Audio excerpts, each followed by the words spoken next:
എന്ന് പറയാൻ ക്രിസ്ത്യാനികൾക്കും അവിടെ ഒരു പള്ളി ഉണ്ടായിരുന്നില്ല. യേശു ജനിച്ചിട്ട് യേശു അപ്രത്യക്ഷമായ ശേഷം 300 കൊല്ലത്തിനിടയിൽ ഒരു കാലത്തും ഒരു ക്രിസ്ത്യാനിയും അവിടെ പോയിട്ടില്ല.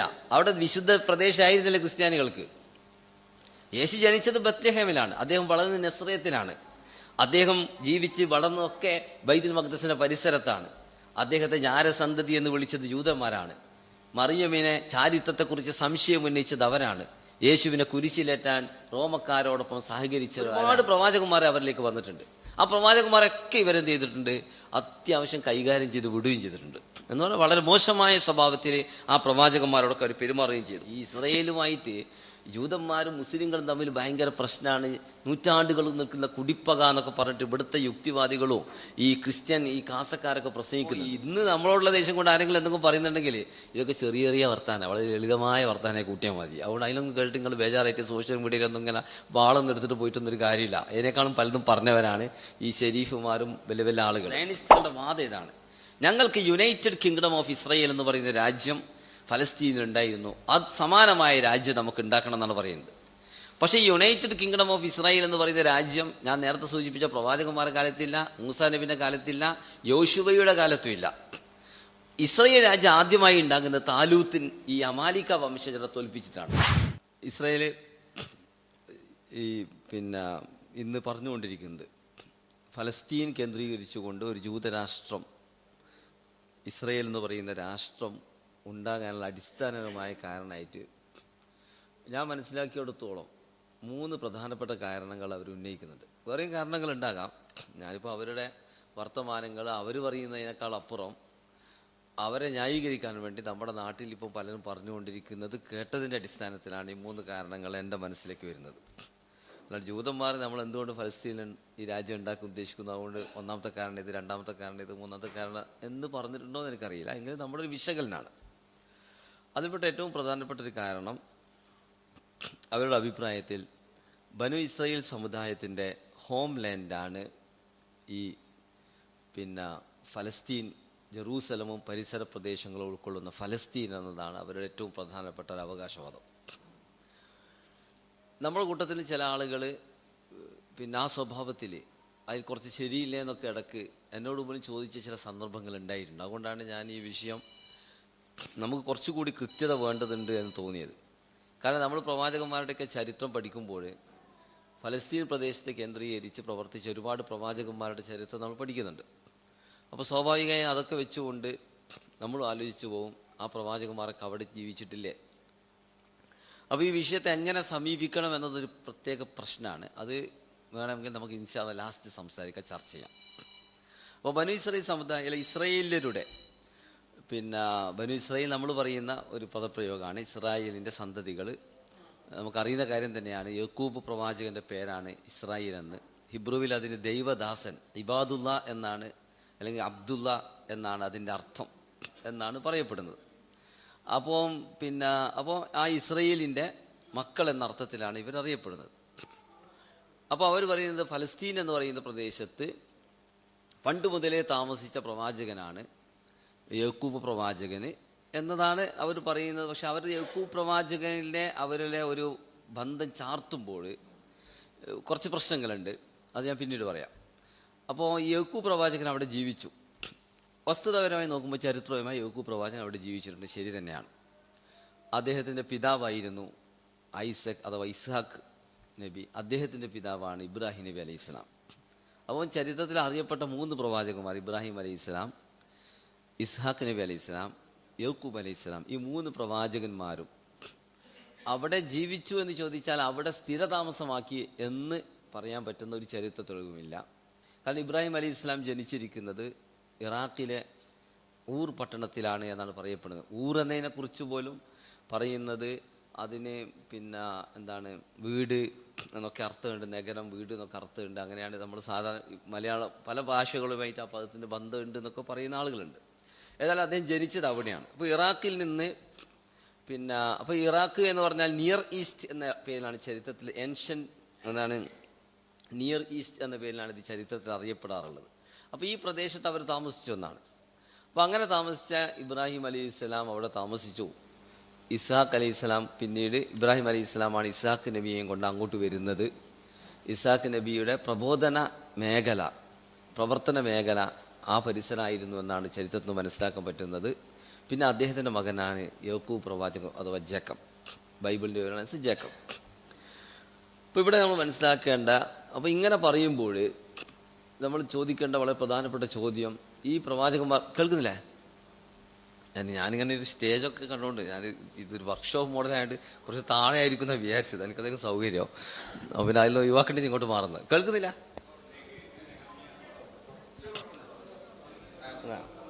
ഇത് താഴെയാക്കിയ പ്രശ്നമുണ്ടാ?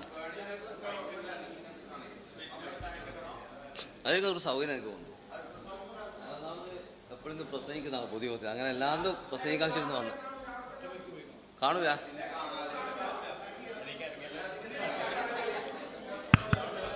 ഓക്കെ സൗണ്ട് ഞാൻ കൂട്ടാം വേണമെങ്കിൽ, പക്ഷെ സൗണ്ടൊക്കെ കൂടിയാൽ പിന്നെ ഇതൊരു പൊതുപ്രഭാഷണമായി പോകും. അങ്ങനെ ആയിക്കഴിഞ്ഞാൽ പിന്നെ ഞാൻ പരമാവധി പ്രസംഗിക്കാതിരിക്കേണ്ടിയിട്ടാണ് പിന്നെ ഇത്തരം പരിപാടിയിൽ വരുന്നത്. പ്രസംഗിക്കാൻ വേറെ പരിപാടിക്ക് പോകും.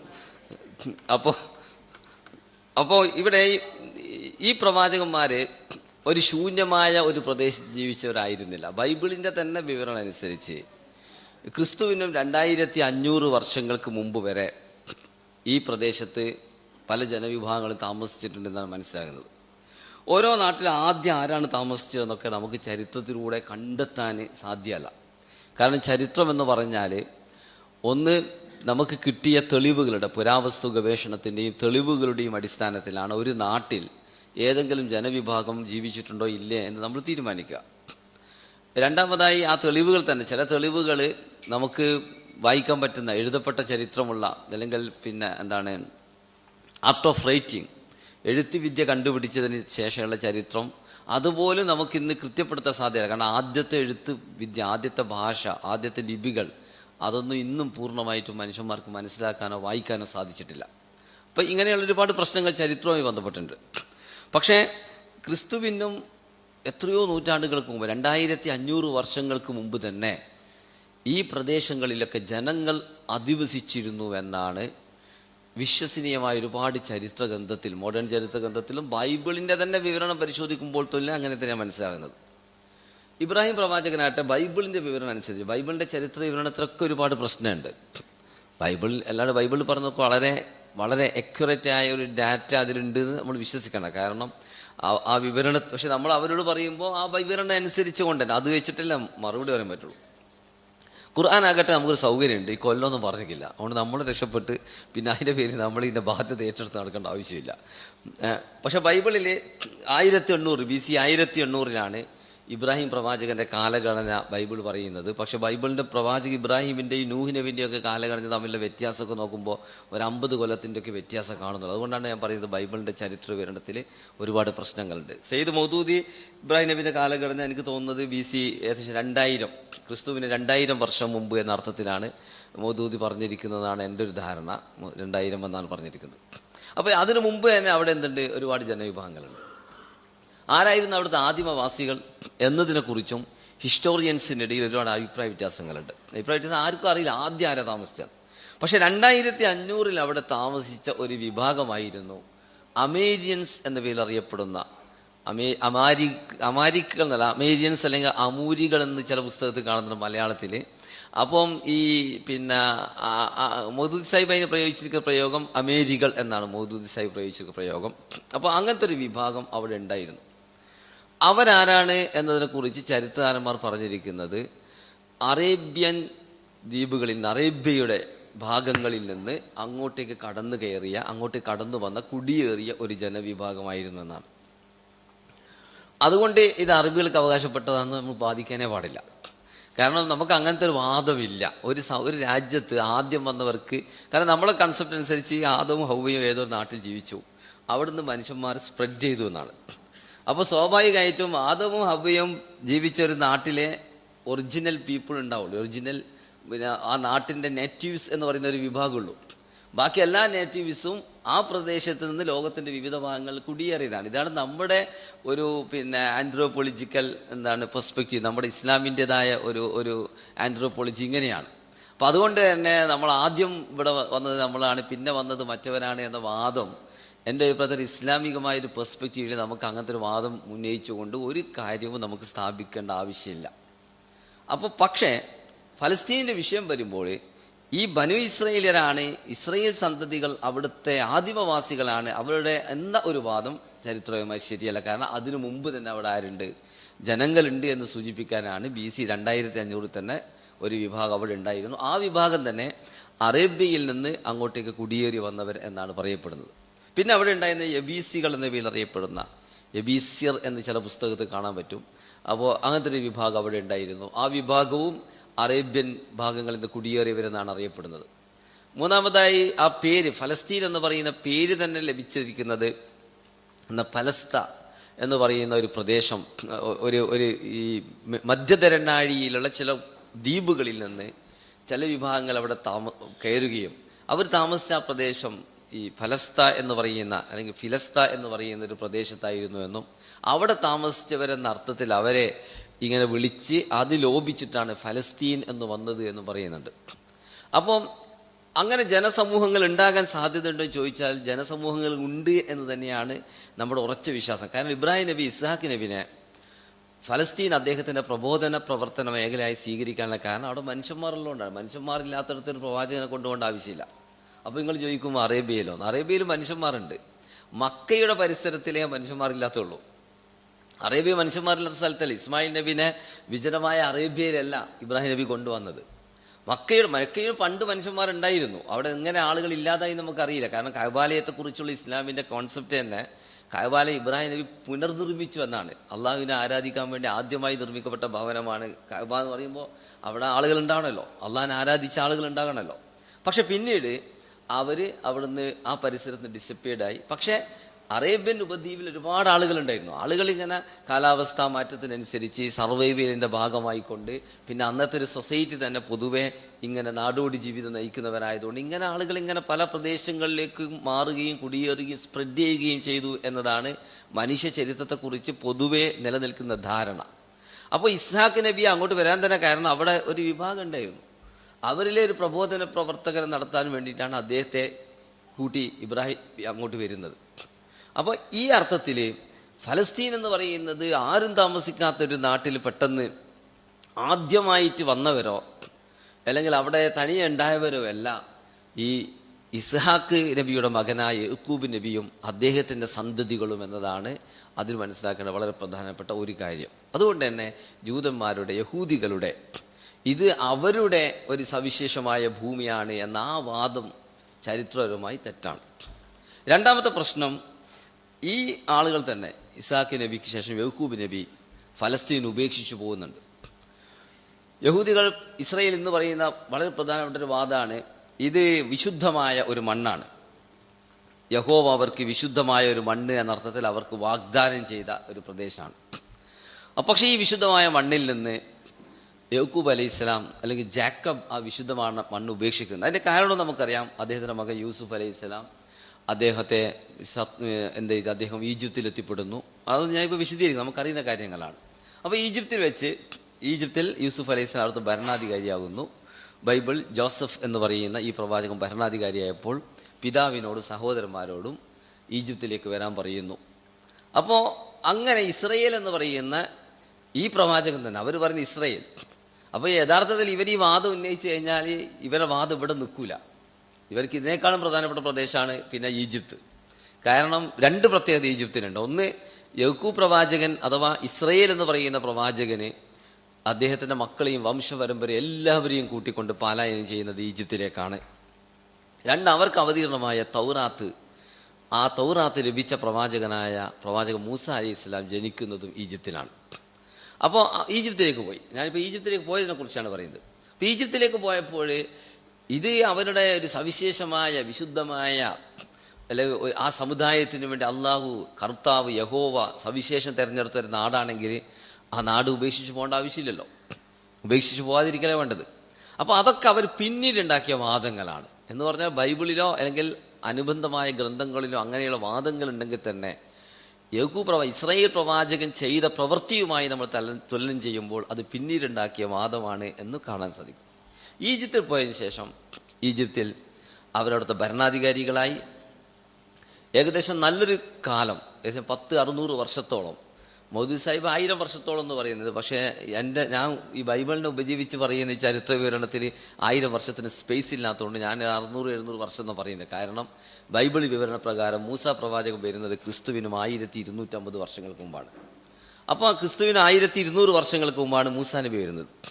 അപ്പോൾ 1800-ലാണ് പിന്നെ ഇബ്രാഹിം നബി എന്ന് പറഞ്ഞാൽ ഒരു 1700-ലോ അല്ലെങ്കിൽ 1650-ലൊക്കെ വേണമെങ്കിൽ, അല്ലെങ്കിൽ ഓക്കെ 700-ലൊക്കെ നമുക്ക് വേണമെങ്കിൽ ഈ യാക്കൂബ് നബിയുടെ കാലഘട്ടമായി കൂട്ടാൻ പറ്റും. അപ്പോൾ അവരിവിടെ വരുന്നു. ഒരു 5 നൂറ്റാണ്ട് കാലമെങ്കിലും അവർ ഈജിപ്തിൽ താമസിച്ചിട്ടുണ്ട്. ആദ്യത്തെ 1, 2, 3 നൂറ്റാണ്ടുകൾ അവർ തന്നെയായിരുന്നു അവിടുത്തെ ഭരണാധികാരികൾ, അവർ തന്നെയായിരുന്നു പ്രഗത്ഭരായ ജനവിഭാഗം ഈജിപ്തിൽ. പിന്നീടാണ് ഈജിപ്തിലെ ഈ അമാലിക്കർ എന്ന് പറയുന്ന വിഭാഗം ഇവർ എന്ത് ചെയ്യുന്നത്, അവർ പിന്നെ ഭരണം പിടിച്ചെടുക്കുന്നതും ഇവരെ ഈ ഇസ്രായേൽ സന്തതികൾ അടിച്ചമർത്തപ്പെടുന്നതും, അങ്ങനെ കിബിത്തികൾ എന്ന് പറയുന്ന ഒരു വിഭാഗം തന്നെ അവിടെ ഉയർന്നു വരുന്നതും, അങ്ങനെ ഈജിപ്തിൻ്റെ ഭരണാധികാരിയായി തീരുന്നതും. അപ്പോൾ ഈ ചരിത്രഘട്ടത്തിലാണ് മൂസാ നബി അവിടെ വരുന്നത്. മൂസാ നബിയോട് അള്ളാഹ് പറയുന്നുണ്ട് എന്താണ്, വിശുദ്ധ ഖുർആൻ തന്നെ പറയുന്നുണ്ട് എന്താണ്, അൽ മുഖദ്ദസ എന്ന് വിശുദ്ധ ഖുർആൻ തന്നെ പ്രയോഗിച്ചിട്ടുണ്ട്. എന്ന് പറഞ്ഞാൽ പവിത്രമായ മണ്ണ് എന്ന് ഫലസ്തീനെ കുറിച്ച് പറയുന്നത്. കാരണം മൂസാ നബിനോട് ഫലസ്തീനിലേക്ക് തിരിച്ചു പോകാനേ അല്ല അങ്ങോട്ട് പോകാനാണ് അള്ളാഹു ആജ്ഞാപിച്ചത്. അതാണ് ഇന്ന് ജൂതന്മാർ പറയുന്ന രണ്ടാമത്തെ വാദം. നമ്മൾ നേരത്തെ യാക്കൂബ് ബനു ഇസ്രായേൽ പ്രവാചകൻ അവിടെ താമസിച്ചു, പിന്നെ അദ്ദേഹം പോയത് കർത്താവ് പറഞ്ഞിട്ടാണ്. പക്ഷെ ആ കർത്താവ് തന്നെ പിന്നീട് അദ്ദേഹത്തിൻ്റെ സന്തതികളോട് ഫലസ്തീനിലേക്ക് പോകാൻ ആവശ്യപ്പെട്ടിട്ടുണ്ട്. ബൈബിൾ വിവരണത്തിൽ അതുണ്ട്, വിശുദ്ധ ഖുർആനും പറയുന്നുണ്ട്. അവരോട് മൂസാ നബിനോട് പറയുന്നത് ഈജിപ്തിൽ നിന്ന് ഇസ്രായേൽ സന്തതികളെയും അവിടുന്ന് രക്ഷിച്ചുകൊണ്ട് ഫലസ്തീനിലേക്ക് പലായനം ചെയ്യാനാണ്. അപ്പം ഫറോവി അഞ്ചന്മാരൊക്കെ ഈ ചെങ്കടലിൽ മുങ്ങി ചത്തതിന് ശേഷവും അവർക്ക് നശിച്ചൊടുങ്ങിയതിന് ശേഷവും ഈ ഇസ്രായേൽ ജനതയോട് ഫലസ്തീനിലേക്ക് യാത്രയാകാൻ പറയുന്നത്. പറഞ്ഞെങ്കിലും ബൈബിളിൻ്റെ വിവരണം അനുസരിച്ചിട്ടും ഖുർആൻ്റെ വിവരണം അനുസരിച്ചിട്ടും അവർ ഫലസ്തീനിൽ എത്തിയിട്ടില്ല. അപ്പോൾ മൂസാ നബി അടക്കം ഫലസ്തീനിലെത്തിയിട്ടില്ല. മറിച്ച് അവർ സീനാ ഉപദ്വീപിലെത്തി. അവിടെ നിന്നാണ് അവരോട് പറഞ്ഞത് ഫലസ്തീനിൽ പോയി അവിടെയുള്ള ഈ അക്രമികളായ, അപ്പോൾ അവിടെയുള്ള ഈ പല വിഭാഗങ്ങളുണ്ട്. ചില ചരിത്രകാരന്മാരനുസരിച്ച് ഹവ്യർ, ഹിത്യർ, ഫിലീഷ്യർ, അതുപോലെ തന്നെ അമാലിക്കർ, ഇങ്ങനെ ഒരുപാട് വിഭാഗങ്ങൾ ഫലസ്തീനിലുണ്ട്. അപ്പോൾ ഇവരൊക്കെ ഉള്ള ഒരു നാട്ടിൽ പോയിട്ട് നിങ്ങൾ ആ നാട്ടിലുള്ള ആളുകളെ അവിടെ അവർ ഭയങ്കര അക്രമികളാണ്, തോന്നിവാസികളാണ്, അവരെ അധികാരം തകർത്തിട്ടിട്ട് നിങ്ങൾ അവിടെ ഒരു നീതിയും സമാധാനമൊക്കെ ഉള്ള ഒരു രാജ്യം ഉണ്ടാക്കണമെന്നാണ് മൂസാ നബി മുഖാന്തരം കർത്താവ് അല്ലെങ്കിൽ അള്ളാഹു ഇസ്രായേൽ സന്തതികളോട് പറഞ്ഞത്. പക്ഷെ അവർ പറഞ്ഞു ഞങ്ങൾക്ക് സാധ്യമല്ല, ഞങ്ങൾ അങ്ങോട്ട് പോകുന്നില്ല. കാരണം അവിടെയുള്ള ഈ അമാലിക്ക വംശജർ തടിമാടന്മാരായവരെയൊക്കെ കണ്ടപ്പോൾ ബൈബിളിൽ അതൊക്കെ വിശദീകരിക്കണം. ഖുർആനിൽ തന്നെ നിങ്ങൾ പിന്നെ തഫീമുൽ ഖുർആൻ്റെ പിന്നെ ഈ ജാലൂത്ത് സംഭവത്തെക്കുറിച്ചും അതുപോലെ തന്നെ ഈ ബനു ഇസ്രായേലർക്ക് 2 പ്രാവശ്യം അള്ളാഹുവിൻ്റെ ശിക്ഷ ഇറങ്ങി എന്നുള്ള സൂറത്ത് ഇസ്രായേലിനെ കുറിച്ചൊക്കെയുള്ള ഭാഗങ്ങൾ വായിച്ചാൽ അത് മനസ്സിലാവും. ബൈബിളിൻ്റെ ഉദ്ധരണിയൊക്കെ അതിലുണ്ട്. അവർ പോയിട്ട് മൂസാ നബിൻ്റെ അടുത്ത് പോയിട്ട് വന്ന വർത്താനമൊക്കെ കേട്ട് നമ്മൾ ഞെട്ടിപ്പോവും. നിങ്ങളെന്താണ് നമ്മളെ ഈ ഈജിപ്തിൽ നിന്ന് രക്ഷിച്ചു കൊണ്ടാന്നിട്ട് ഇത്ര വലിയ തടിമാടന്മാരോട് യുദ്ധം ചെയ്യാനാണോ ഞങ്ങളോട് പറയുന്നത്? ഞങ്ങളെ കൊല്ലാനാണോ നിൻ്റെ പുറപ്പാട്? ഞങ്ങൾ അവിടെ നിന്നെങ്കിലും മരിച്ചിരുന്നെങ്കിൽ എത്ര നന്നായിരുന്നേന്നൊക്കെ പറഞ്ഞ് ഉള്ള ശാപം മുഴുവൻ മൂസാ നബിക്ക് കൊടുക്കുന്നുണ്ട് ബൈബിളിൻ്റെ വിവരണത്തിൽ. ഖുർആൻ അതൊന്നും പറയുന്നില്ല, അവരെ യുദ്ധം ചെയ്യാൻ സന്നദ്ധയില്ല. അതുകൊണ്ട് തന്നെ അവർക്ക് ആ പട്ടണത്തിൽ പ്രവേശിക്കാൻ സാധിച്ചില്ല എന്നാണ് ഖുർആനും പറയുന്നത്, ബൈബിളും പറയുന്നത് തന്നെയാണ്. അപ്പോൾ അള്ളാഹു വാഗ്ദാനം ചെയ്തു എന്നുള്ളത്, അള്ളാഹ് അങ്ങനെ പല ആൾക്കും പലതും വാഗ്ദാനം ചെയ്തിട്ടുണ്ട്. പക്ഷെ ആ വാഗ്ദാനം ആ ഒരു കാലത്തുള്ള ഒരു ജനതക്ക് കൊടുത്ത വാഗ്ദാനമാണ്. ആ വാഗ്ദാനം അവർ പാലിച്ചില്ല. അവരോട് പലതും അള്ളാഹ് പറഞ്ഞിട്ടുണ്ട്, അവർക്ക് പലതും അള്ളാഹ് നൽകിയിട്ടുണ്ട്, പാലിക്കാത്തതിനൊക്കെ അവരെ ശിക്ഷിച്ചിട്ടുണ്ട്. ഇതേപോലെ തന്നെയാണ് മൂസാ നബിനോടും മൂസാ നബിൻ്റെ അനുചരന്മാരോടാണ് ഫലസ്തീനിലേക്ക് പോകാൻ പറയുന്നത്. പക്ഷെ ഇവരാരും തന്നെ ഞങ്ങൾ റെഡിയല്ല എന്ന് പറഞ്ഞു. മൂസാ നബിയെ എതിർത്തതിന് ശേഷം അള്ളാഹു അവരെ ഈ ഫാറാൻ മരുഭൂമിയിൽ 40 വർഷക്കാലം അവർ എല്ലാം ഒന്നും കിട്ടാതെ അലഞ്ഞ് തിരിഞ്ഞ് വെയിലും ചൂടുമൊക്കെ സഹിച്ച് അങ്ങനെ അവരെല്ലാവരും മരിച്ചൊടുങ്ങി എന്നാണ് പറയപ്പെടുന്നത്. അവരുടെ കൂട്ടത്തിൽ അന്ന് യുദ്ധം ചെയ്യാനും അന്ന് പിന്നെ ഈ സമുദായത്തെ നയിക്കാനും ശേഷിയുള്ള മുഴുവൻ ആളുകൾ മരിച്ചൊടുങ്ങിയതിന് ശേഷം അവരുടെ ഒരു പിൻതലമുറ വന്നതിന് ശേഷം അവരാണ് യഥാർത്ഥത്തിൽ ഫലസ്തീനിലേക്ക് പോകുന്നത്. അപ്പോൾ ഇവിടെയും മൂസാ നബിക്ക് നൽകിയ വാഗ്ദാനം, മൂസാ നബിയാണ് തൗറാത്ത് എന്ന് പറയുന്നത്, ഓൾഡ് ടെസ്റ്റ്മെന്റ് ആണ്, ഇസ്രയേലിന്റെ മക്കളാണെന്ന് ഇവർ പറയുന്നുണ്ടെങ്കിലും ഈ ജൂതന്മാരുടെ അടിസ്ഥാന പ്രവാചകൻ മൂസാ നബിയാണ്. ആ മൂസാ നബി ജനിച്ച മണ്ണല്ല ഫലസ്തീൻ. ഈ ഹോംലാൻഡ് എന്നൊക്കെ പറയുമ്പോൾ ഇന്ത്യയിലെ ഈ RSS സംഘപരിവാറൊക്കെ ഈ രാമജന്മഭൂമി പറഞ്ഞവർ ജനിച്ച മണ്ണാക്കി വരുത്തി തീർക്കാനുള്ള ശ്രമം നടക്കുന്നുണ്ട്. അതും ജനിച്ച മണ്ണല്ല എന്നുള്ള ഒരുപാട് അഭിപ്രായങ്ങൾ, അത് വേറെ വിഷയം. ഈ കഥകൾ മുഴുവനും തന്നെ മധ്യേഷ്യയിൽ നിന്ന് കൊണ്ടുവന്ന കഥകളാണ്. അപ്പോൾ പക്ഷേ ഇവർക്ക് അങ്ങനത്തെ ഒരു കഥ ഉണ്ടാക്കാൻ പറ്റുന്നില്ല. കാരണം ബൈബിള് തന്നെ ഇവരുടെ ഈ വാദങ്ങൾ ഇവർക്ക് ഉപോത്ഭുകമായി കഥ ഉണ്ടാക്കുന്നതിൻ്റെ തടസ്സമാണ് ബൈബിള്. ഈ RSSന്റെ സൗകര്യം ഇങ്ങനത്തെ ഒന്നും ഇല്ലാത്തതുകൊണ്ട്, ഉണ്ടെങ്കിൽ തന്നെ ആർക്കും മനസ്സിലാകാത്ത ഭാഷയിലായതുകൊണ്ട് എന്ത് പറഞ്ഞാലും പ്രശ്നം ഉണ്ടാവില്ല. എന്തു പറഞ്ഞാൽ അത് കഥയാണ്, അത് കവിതയാണ് എന്നൊക്കെ പറഞ്ഞിട്ട് പറയാൻ പറ്റും. പക്ഷെ ഇവരുടെ കയ്യിൽ ബൈബിളും ഓൾഡ് ടെസ്റ്റ്മെന്റും ഉണ്ട്. അപ്പോൾ ഈ ഓൾഡ് ടെസ്റ്റ്മെന്റും അതുപോലെ തന്നെ ന്യൂ ടെസ്റ്റ്മെന്റും അനുസരിച്ചിട്ട് ഈ മൂസാ നബിയാണ് അവരുടെ അടിസ്ഥാന പ്രവാചകൻ. അദ്ദേഹത്തിനാണ് ഈ തൗറാത്ത് അവതരിക്കുന്നത്. അദ്ദേഹത്തിൻ്റെ ജന്മനാടായിരുന്നില്ല ഫലസ്തീൻ. അദ്ദേഹത്തിൻ്റെ എത്രയോ വർഷങ്ങൾക്ക് മുമ്പ്, 5 നൂറ്റാണ്ടുകൾ മുമ്പാണ് അദ്ദേഹത്തിൻ്റെ പൂർവികരാരോ താമസിച്ചു. എൻ്റെ പൂർവികർ താമസിച്ച നാടാണ്, അതുകൊണ്ട് ഫലസ്തീൻ എനിക്ക് വേണമെന്ന് മൂസാ നബി പറയുന്നതായിട്ട് എവിടെയും ബൈബിൾ കാണാൻ പറ്റില്ല. ഖുർആനിലെവിടെയില്ല, ബൈബിളിൽ ഏതായാലും ഇല്ല. അള്ള പറഞ്ഞിട്ടുണ്ട് അവരോട് അങ്ങോട്ട് പോകാൻ. ഒരുപക്ഷെ പറഞ്ഞത് അവരെ പരീക്ഷിക്കാനും ശിക്ഷിക്കാനും തന്നെയായിരിക്കും. കാരണം ബനീ ഇസ്രായേൽ സമുദായത്തിൽ അള്ള പലതും പറഞ്ഞത് അതിന് തന്നെയാണ്. കാരണം അവർ നേരെ ആകത്തുണ്ട്. ഈ മൂസാ നബി ആകട്ടെ ഫലസ്തീനിൽ കാല് കുത്തിയിട്ടില്ല, അങ്ങോട്ട് കടന്നിട്ടില്ല, അവിടെ ജെറൂസലേമെ അവർ പ്രവേശിച്ചിട്ടില്ല. അതുകൊണ്ട് തന്നെ ഈ വാദവും ഞങ്ങളുടെ, അപ്പോൾ നമുക്ക് ചോദിക്കാൻ പറ്റുന്ന ചോദ്യം, നിങ്ങളുടെ പ്രവാചകനായ മൂസാ നബി ജനിച്ച നാടല്ല, അദ്ദേഹം ജീവിച്ച നാടല്ല, അദ്ദേഹം അങ്ങോട്ട് പ്രവേശിക്കുക പോലും ചെയ്തിട്ടില്ല ജെറൂസലമിൽ. പക്ഷേ ഫാറാൻ മരുഭൂമി, ഫലസ്തീൻ്റെ ചുറ്റുവട്ടത്തുള്ള പ്രദേശത്തൊക്കെ അദ്ദേഹം ഉണ്ടായിരുന്നു. പിന്നീട് എന്ത് സംഭവിച്ചു എന്നതിനെക്കുറിച്ച് ഖുർആനിലെയും ബൈബിളിലെയും വിവരണങ്ങളിൽ ചെറിയ വ്യത്യാസമുണ്ട്. ഖുർആൻ പറയുന്നത്, പിന്നെ ബനീ ഇസ്രായേൽ സമുദായത്തിൻ്റെ സ്റ്റോറി ഖുർആൻ പറയുന്നത് ക്രിസ്തുവിനും 1020 വർഷങ്ങൾക്ക് മുമ്പ് പിന്നെ താലൂത്ത് എന്ന് പറയുന്ന ഒരു നേതാവിനെ, അന്നത്തെ അവർ കൂട്ടത്തിൽ ഒരു പ്രവാചകരുണ്ടായിരുന്നു, അവരിങ്ങനെ മരുഭൂമിയിൽ അലഞ്ഞു തിരിഞ്ഞ് നടന്നു, പിന്നെ അവർ ഫലസ്തീനിൽ കടന്നു എന്ന് തന്നെയാണ് ഖുർആനിൽ നിന്ന് മനസ്സിലാകുന്നത്. പക്ഷെ എപ്പം കടന്നു എന്ന് ഖുർആൻ പറയുന്നില്ല. ബൈബിൾ പറയുന്നത് മൂസാ നബിൻ്റെ സംഘത്തിൽ 2 ആളുണ്ടായിരുന്നു. ഈ 2 ആളും അന്ന് യുദ്ധം ചെയ്യാൻ ഒരുക്കമുള്ള 2 ആളായിരുന്നു. അതിൽപ്പെട്ട ഒരാളാണ് യോശുവ എന്ന് പറയുന്ന ഒരാൾ. യോശുവ പുസ്തകം ബൈബിളിലുണ്ട്. ഈ യോശുവ എന്ന് പറയുന്ന ആൾ മൂസാ നബിൻ്റെ പിൻഗാമിയായി. അപ്പോൾ അറബി ചരിത്രകാരന്മാർ മുഫസ്സിറുകളൊക്കെ അദ്ദേഹത്തിന് യൂഷഅ ബിൻ നൂൻ എന്നാണ് അദ്ദേഹത്തിൻ്റെ പേര് പറഞ്ഞിരിക്കുന്നത്. ആ യൂഷഅ ബിൻ നൂന് അല്ലെങ്കിൽ യോശുവ എന്ന് പറയുന്ന പ്രവാചകന്റെ നേതൃത്വത്തിൽ പിന്നീട് അവർ ഫലസ്തീനിൽ പ്രവേശിച്ചു എന്നാണ് ബൈബിളിൽ നിന്ന് മനസ്സിലാക്കാൻ പറ്റുന്നത്. പക്ഷേ യൂഷഅ ബിൻ നൂനിൻ്റെ മക്ബറ ഇന്നുള്ളത് ജോർഡാനിലാണ്. അപ്പോൾ ജോർഡാനിൽ അദ്ദേഹത്തിൻ്റെ വലിയ കബറുകളൊക്കെ ഉണ്ട്. അദ്ദേഹമാണ് ഫലസ്തീൻ ജെറൂസലേമിലേക്ക് ആദ്യം പ്രവേശിച്ച ആളെന്നൊക്കെയാണ് മുസ്ലിങ്ങൾ അവിടുത്തെ, ഞാനവിടെ സന്ദർശിച്ചിരുന്നു. അപ്പോൾ അവിടുത്തെ പള്ളീൻ്റെ ആളൊക്കെ പറഞ്ഞു. ഞാൻ പറഞ്ഞത് തെറ്റാണ്, ജെറൂസലേമിൽ അദ്ദേഹം പ്രവേശിച്ചെന്ന് ഖുർആനിലെ ഒരു തെളിവില്ല ഈ യോശുവ പ്രവാചകൻ. പക്ഷേ ഈ യോശുവ എന്നാണ് ബൈബിൾ വിവരണം അനുസരിച്ചിട്ട് അദ്ദേഹമാണ് ഫലസ്തീൻ മണ്ണിലേക്ക് പ്രവേശിക്കുന്നത്. പക്ഷെ അദ്ദേഹവും പ്രവേശിച്ചപ്പോൾ അദ്ദേഹം ഫലസ്തീനിൻ്റെ ചില ഭാഗങ്ങളിൽ താമസിച്ചു. അത് തന്നെ അരീഹ പട്ടണം എന്ന പേരിൽ അറിയപ്പെടുന്ന, ഇന്നത്തെ വെസ്റ്റ് ബാങ്കിലുള്ള ജെറീക്ക അല്ലെങ്കിൽ ജെറീക്കോ എന്നൊക്കെ പേരിൽ അറിയപ്പെടുന്ന ഒരു പ്രദേശമുണ്ട്. വെസ്റ്റ് ബാങ്കിലാണ്, വെസ്റ്റ് ബാങ്ക് തന്നെയാണ്. പിന്നെ അവിടെ ഈസ്റ്റ് ജെറൂസലമിൻ്റെ ഭാഗമായിട്ടുള്ള ജെറൂസലമൊക്കെ ഉള്ളത് അവിടെ തന്നെയാണ്. അപ്പോൾ വെസ്റ്റ് ബാങ്കിലുള്ള ഈ അരീഹ പട്ടണത്തിലാണ് ഈ യോശുവ പ്രവാചകൻ താമസിച്ചത് എന്നാണ് പല ചരിത്രകാരന്മാരും പറയുന്നത്. ഖുർആൻ അതിനെക്കുറിച്ച് കൂടുതലൊന്നും സംസാരിച്ചിട്ടില്ല. ഖുർആൻ പറയുന്നത് പിന്നെ കുറച്ചുകൂടി കഴിഞ്ഞ ശേഷം ക്രിസ്തുവിന് മുമ്പ് 1020 അവരുടെ കൂട്ടത്തിൽ പ്രവാചകൻ ഉണ്ടായിരുന്നു. ആ പ്രവാചകൻ വയസ്സായാലും പറഞ്ഞു. പിന്നെ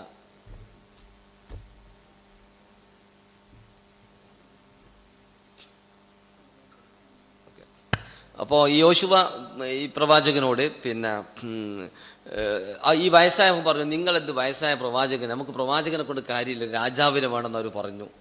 അപ്പോൾ അത് വെച്ചിട്ട് മൗദൂദി സാഹിബൊക്കെ പറയുന്നത് ഈ രാജാവ് മറ്റ് പല സമുദായങ്ങൾക്ക് ഉണ്ടായിരുന്നു, പക്ഷെ ഇവർക്ക് രാജാവ് ഉണ്ടായിരുന്നില്ല, പക്ഷെ ഞങ്ങൾക്ക് പ്രവാചകൻ ഉണ്ടായിരുന്നത്. പക്ഷെ ഇവർ പറഞ്ഞു നമുക്കത് പറ്റില്ല, രാജാവ് വേണമെന്ന് പറഞ്ഞു. അങ്ങനെയാണ് താലൂത്തിനെ രാജാവായി നിശ്ചയിക്കുന്നു. ആ താലൂത്തിൻ്റെ നേതൃത്വത്തിൽ അവരെന്ത് ചെയ്യുന്നുണ്ട്, അവർ അമാലിക്ക വംശജർക്കെതിരെ, അമാലിക്ക എന്ന് പറയുന്ന വംശജരായിരുന്നു അന്ന് ഫലസ്തീനിലെ പ്രബലമായ ജനവിഭാഗം. ഇവർ ഈ യോശുവ പ്രവാചകന്റെ നേതൃത്വത്തിൽ ഫലസ്തീനിൽ കുടിയേറിയ, ഞാൻ ബൈബിളിൻ്റെ വിവരണം തൽക്കാലം സ്വീകരിച്ചുകൊണ്ടാണ് പറയുന്നത്, കുടിയേറിയ ഇസ്രായേൽ സമുദായത്തിന് നേരെ പല ഘട്ടത്തിലും ആക്രമണം നടത്തി. അങ്ങനെ ആക്രമണം നടത്തി ഇസ്രായേൽ സമുദായത്തിന് മുന്നോട്ട് പോകാൻ സാധിച്ചില്ല. ഈ അരിഹ പട്ടണത്തിൻ്റെ പരിസര പ്രദേശങ്ങളൊക്കെ അവരുടെ പരിധിയിൽ വന്നെങ്കിലും പലസ്തീനെ മറ്റ് പല മേഖലകളിലും പല വിഭാഗങ്ങളുണ്ടായിരുന്നു. അതിൽ പ്രബല വിഭാഗമായിരുന്നു അമാലിക്കർ. അവർ ഇവരെപ്പോഴും അടിച്ചമർത്താനും ഒക്കെ തുടങ്ങി. അങ്ങനെ അവരുടെ കൈവശമുണ്ടായിരുന്ന താബൂത്ത്, പേടകം അവർക്ക് നഷ്ടപ്പെട്ടു. ഈ മൂസാ നബിയുടെ ഈ തൗറാത്തിൻ്റെ ചില ഭാഗം അതിലുണ്ടായിരുന്നു, വടിയുണ്ടായിരുന്നു, അങ്ങനെ പലതും ഉണ്ടായിരുന്നു എന്നാണ് പറയപ്പെടുന്നത്. അത് നഷ്ടപ്പെട്ടു. അങ്ങനെ ഇവരാകെ ഛിന്ന ഭിന്നമായപ്പോഴാണ് ഇവരിൽ താലൂത്തിനെ നിശ്ചയിക്കുന്നു. താലൂത്തിൻ്റെ നേതൃത്വത്തിൽ അവർ യുദ്ധം ചെയ്യുന്നു. ജാലൂത്ത് എന്ന് പറയുന്ന അമാലിക്ക ഭരണാധികാരിക്കാർ യുദ്ധം ചെയ്യുന്നതും അദ്ദേഹത്തെ തോൽപ്പിക്കുന്നതും, അങ്ങനെ താലൂത്ത് ഭരണാധികാരിയാകുന്നത്. താലൂത്ത് ഭരണാധികാരിയായപ്പോഴും താലൂത്തിൻ്റെ ഭരണത്തിൻ്റെ സ്ഥിരാകേന്ദ്രം ജെറൂസലമായിരുന്നില്ല. അപ്പോൾ ഇവർ പറയുന്നത്, നമ്മൾ രണ്ടാമത്തെ ഈ സയനിസ്റ്റുകളുടെ വാദം ഇതാണ്: ഞങ്ങൾക്ക് യുണൈറ്റഡ് കിങ്ഡം ഓഫ് ഇസ്രായേൽ എന്ന് പറയുന്ന രാജ്യം ഫലസ്തീനിലുണ്ടായിരുന്നു, അത് സമാനമായ രാജ്യം നമുക്ക് ഉണ്ടാക്കണം എന്നാണ് പറയുന്നത്. പക്ഷേ ഈ യുണൈറ്റഡ് കിങ്ഡം ഓഫ് ഇസ്രായേൽ എന്ന് പറയുന്ന രാജ്യം ഞാൻ നേരത്തെ സൂചിപ്പിച്ച പ്രവാചകന്മാരുടെ കാലത്തില്ല, മൂസാ നബിയുടെ കാലത്തില്ല, യോശുവയുടെ കാലത്തുമില്ല. ഇസ്രായേൽ രാജ്യം ആദ്യമായി ഉണ്ടാകുന്നത് താലൂത്തിൻ ഈ അമാലിക്ക വംശജരെ തോൽപ്പിച്ചിട്ടാണ്. അപ്പോൾ ഇവിടെയും പ്രശ്നം, നേരത്തെ അവിടെ ആദ്യമായിട്ടുണ്ടാക്കിയ രാജ്യമല്ല ഇസ്രായേൽ രാജ്യം. അവിടെ അമാലിക്ക ഭരണാധികാരികൾ ഉണ്ടായിരുന്നു, അവർക്ക് രാജാവ് ഉണ്ടായിരുന്നു, നേതാവ് ഉണ്ടായിരുന്നു, എല്ലാം ഉണ്ടായിരുന്നു. അവരെ തോൽപ്പിച്ചിട്ടാണ് താലൂത്തിൻ്റെ സൈന്യത്തിൽ അണിചേർന്ന ഒരു ഇടയ ബാലനായിരുന്നു ദാവൂദ്. അദ്ദേഹമാണ് ഈ ജാലൂത്തിനെ കൊല്ലുന്നത്. അങ്ങനെ താലൂത്തിൻ്റെ മരണത്തിന് ശേഷം ദാവൂദ് പ്രവാചകന് ഭരണാധികാരിയായി. അദ്ദേഹമാണ് ജെറൂസലം പിടിച്ചെടുക്കുന്നത് എന്നാണ് ബൈബിളിൽ നിന്ന് മനസ്സിലാകുന്നത്. അതിൻ്റെ കാലം അപ്പം ഏകദേശം 1020 താലൂത്ത് ജാലൂത്തിനെ പരാജയപ്പെടുത്തുന്നത്.